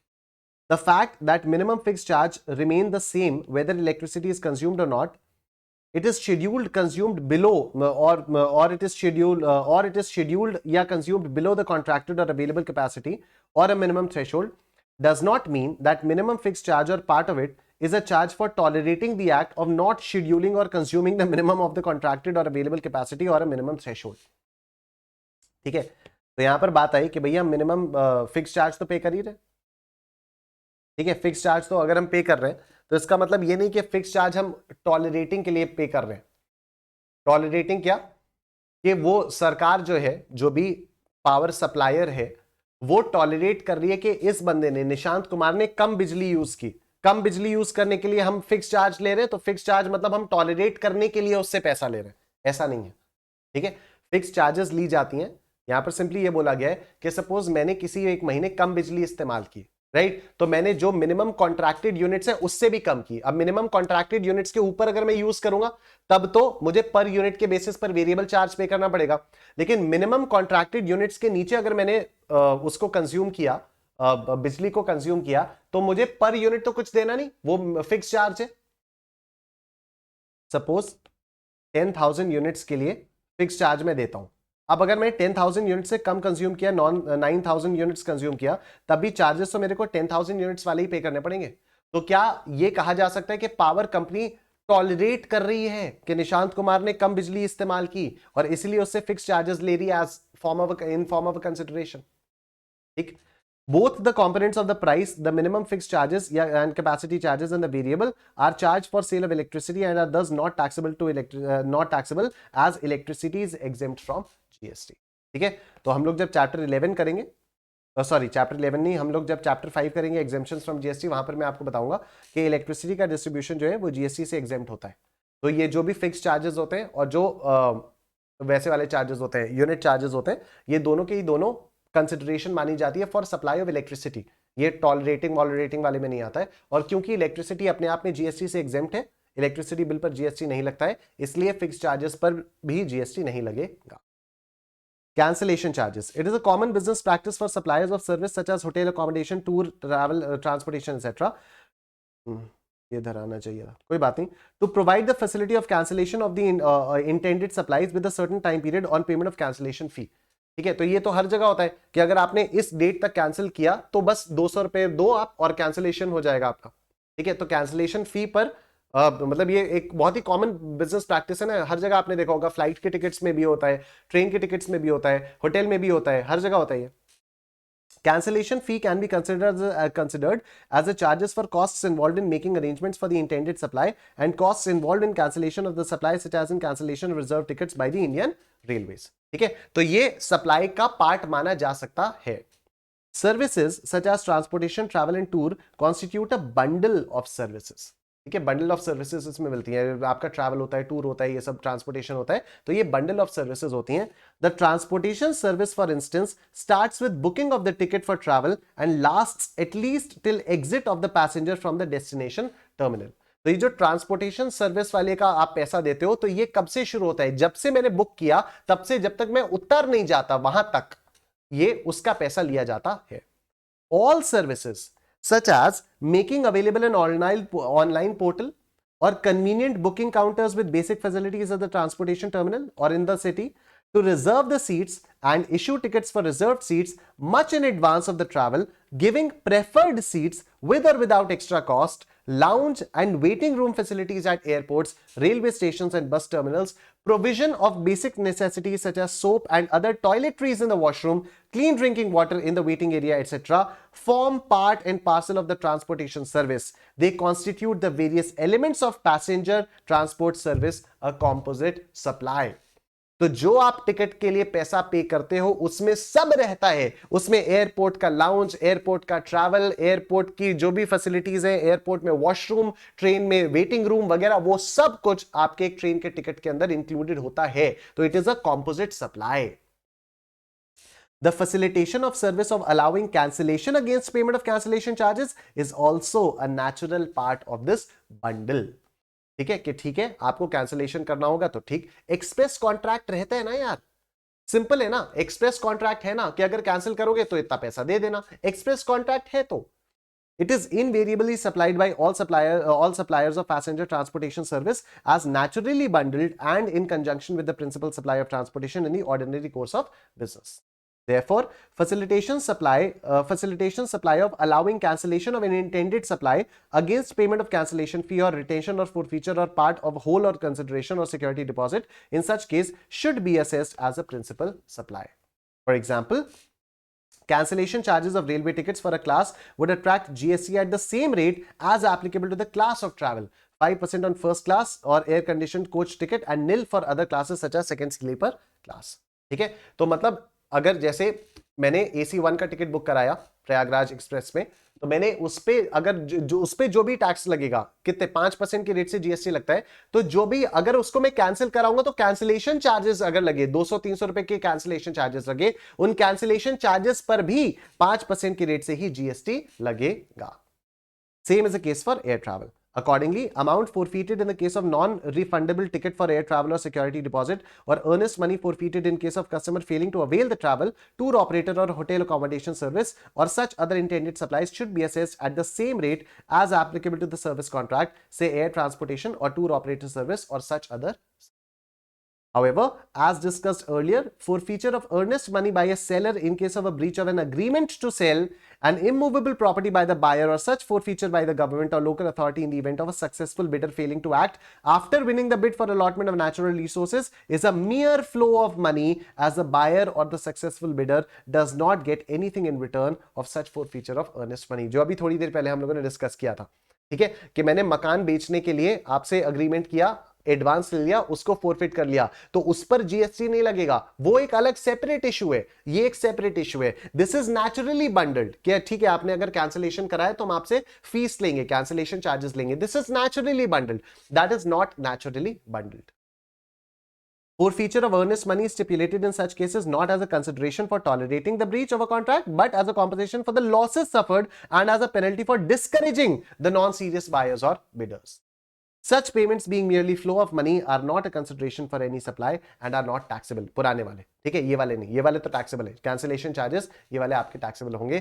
और इसी के साथ हमारा ये वाला चैप्टर खत्म हो जाता है. क्लास थोड़ी लंबी चल गई, लेकिन शुरुआत में ही मैंने बोल दिया था कि 257 स्लाइड्स हैं, इसको कंप्लीट हमें करना होगा. और ये भी इसलिए चल गया because I wanted to make you read the entire amendment जो भी आपके आया हुआ है. ठीक है, क्योंकि ये तो रेगुलर क्लास जैसा है ना, तो रेगुलर क्लास की तरह से मैंने आपको अमेंडमेंट पढ़ा है और सारा का सारा जो टाइम लगा है वो अमेंडमेंट पढ़ाने में लगा है. ठीक है, ये जो लेटेस्ट आपका सर्कुलर आ रहा है 20 पेज का है, 20-22 पेज का है. ठीक है, 230 से 257, तो 27 पेज का ये आपका ये था मेरे नोट्स के हिसाब से 27 पेज। तो जो भी हमारा मेजर टाइम लगा है वो इसी में लगा है, तो इसको रेगुलर क्लास की तरह से पढ़ा है, तो इसलिए इसमें ऐसा हुआ है, बट कोई बात नहीं, चलो ठीक है। कल हम लोग मिलेंगे। मैं आपको तब तक जल्दी से ये बता दूं अनअकैडमी प्लस का सब्सक्रिप्शन कैसे लेना है। तो आप जो है अनअकैडमी की वेबसाइट पर आएंगे, वीडियो को लाइक कर दो फटाफट से। अनअकैडमी की वेबसाइट पर आने के बाद स्टार्ट लर्निंग पर क्लिक करेंगे। स्टार्ट लर्निंग पर क्लिक करने के बाद आपके सामने ये वाला पेज खुलेगा, यहाँ पर सीए पर क्लिक करेंगे। सीए पर क्लिक करने के बाद आप यहाँ सीए इंटरमीडिएट पर क्लिक करेंगे। सीए इंटरमीडिएट पर क्लिक करने के बाद आपके सामने ये वाला पेज खुल जाएगा। यहाँ पर आप सब्सक्रिप्शन प्लान पर आएंगे। सब्सक्रिप्शन प्लान पर आने के बाद आपके सामने ये वाला पेज खुलेगा, आप गेट प्लस पर क्लिक करेंगे।